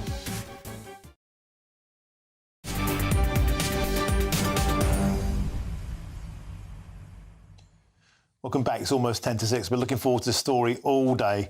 8 years ago this week, Operation Market Garden saw the tide of World War II forever turn. And now 2 British paratroopers killed in the Battle of Arnhem, identified from their DNA, have finally been laid to rest with their comrades 80 years on. Let's discuss this incredible story now with the former paratrooper Richard Penry, who's at Toig Airfield, just a few kilometres from Arnhem. Thank you so much for joining us, Richard. Now, before we get to this astonishing story of brothers in arms being laid to rest decades after they perished fighting for their country, could you explain to us the significance, the importance of Operation Market Garden and why it's so vital that we should remember it? Yeah, I mean, Market Garden and the Battle of Arnhem, 80th anniversary. Montgomery came up with a plan, and if it had worked, it would have ended the war in 1944. And it basically, we had an airborne army that was landing behind enemy lines, and it was made up of 3 divisions: the American 82nd and 101st. And also the 1st Airborne Division and the 1st Polish Brigade that were going to drop into Arnhem. And the plan was for the airborne troops to take 5 bridges along a straight road from the Belgian border to Arnhem. And there were 5 bridges along this corridor. And Arnhem was the goal. It became known as the bridge too far. But the lightly armed airborne troops were going to be relieved by an armoured column that was going to punch its way 64 miles up this single track highway all the way to Arnhem, and supporting the paratroopers on the bridges as they went. So that was the plan. The outline scheme and manoeuvre was that the bridge at Arnhem would be reached within 48 hours. Unfortunately, that didn't happen. The bridge was taken. It was held for 3 days and 4 nights. But because of the SS Panzer troops that were in the area that weren't supposed to be there, eventually they were overwhelmed, and the battle that should have lasted 2 days actually lasted 9 days. Now, of the 10,100 airborne troops that landed at Arnhem, in and around Arnhem area, 6,800 were taken prisoner. 3,000 managed to escape. They got over the Rhine. But there were 1,984 deaths. And you're looking at Osterbeek Cemetery there. Of the 1,984 fatalities, 300 have never been identified. There are 300 bodies out there that nobody knows where they are. But fortunately, 2 of those soldiers were found. Around there, we seen a picture of Lieutenant Dermot Green Anderson, and the other soldier was Private Henry Moon. And Lieutenant Anderson has got a really interesting story. He was a glider pilot. He'd taken part a few months earlier and landed his glider in Normandy in D-Day. and he successfully landed his glider in Arnhem. But when they hit the ground, the glider troops had nothing else to do but to become normal infantry. So Lieutenant Anderson became an infanteer, and he was in a trench. 3 hours before the evacuation order was given, on the 9th day of the battle, his trench was hit by an artillery round. It killed him, it covered over the trench. And the little dent in the ground eventually filled with water, and it became a garden pond. And Richard, we're sorry to interrupt, but we are running out of time. Could I just quickly get you to let us know? So yesterday he was laid to rest. Yeah. How significant is that? And as a paratrooper yourself, former paratrooper, how does it make you feel? We've got like 15, 20 seconds. That's amazing. I mean, those two guys laid at rest alongside their comrades is absolutely amazing for us, because it's really bringing it home. And we're very proud. Paratroopers, airborne troops are extremely proud. And it was a great day yesterday. Richard Pendry, what a fantastic way to end the show. Thank you so much for sharing that time with us and your story. Thank you very, very much. Amazing. God bless you. That's all from me for now. Jubes and Co is up next, but I'm back at 7 tonight. I'm covering for Nigel Farage. See you then. Looks like things are heating up. Boxed boilers, sponsors of weather on GB News.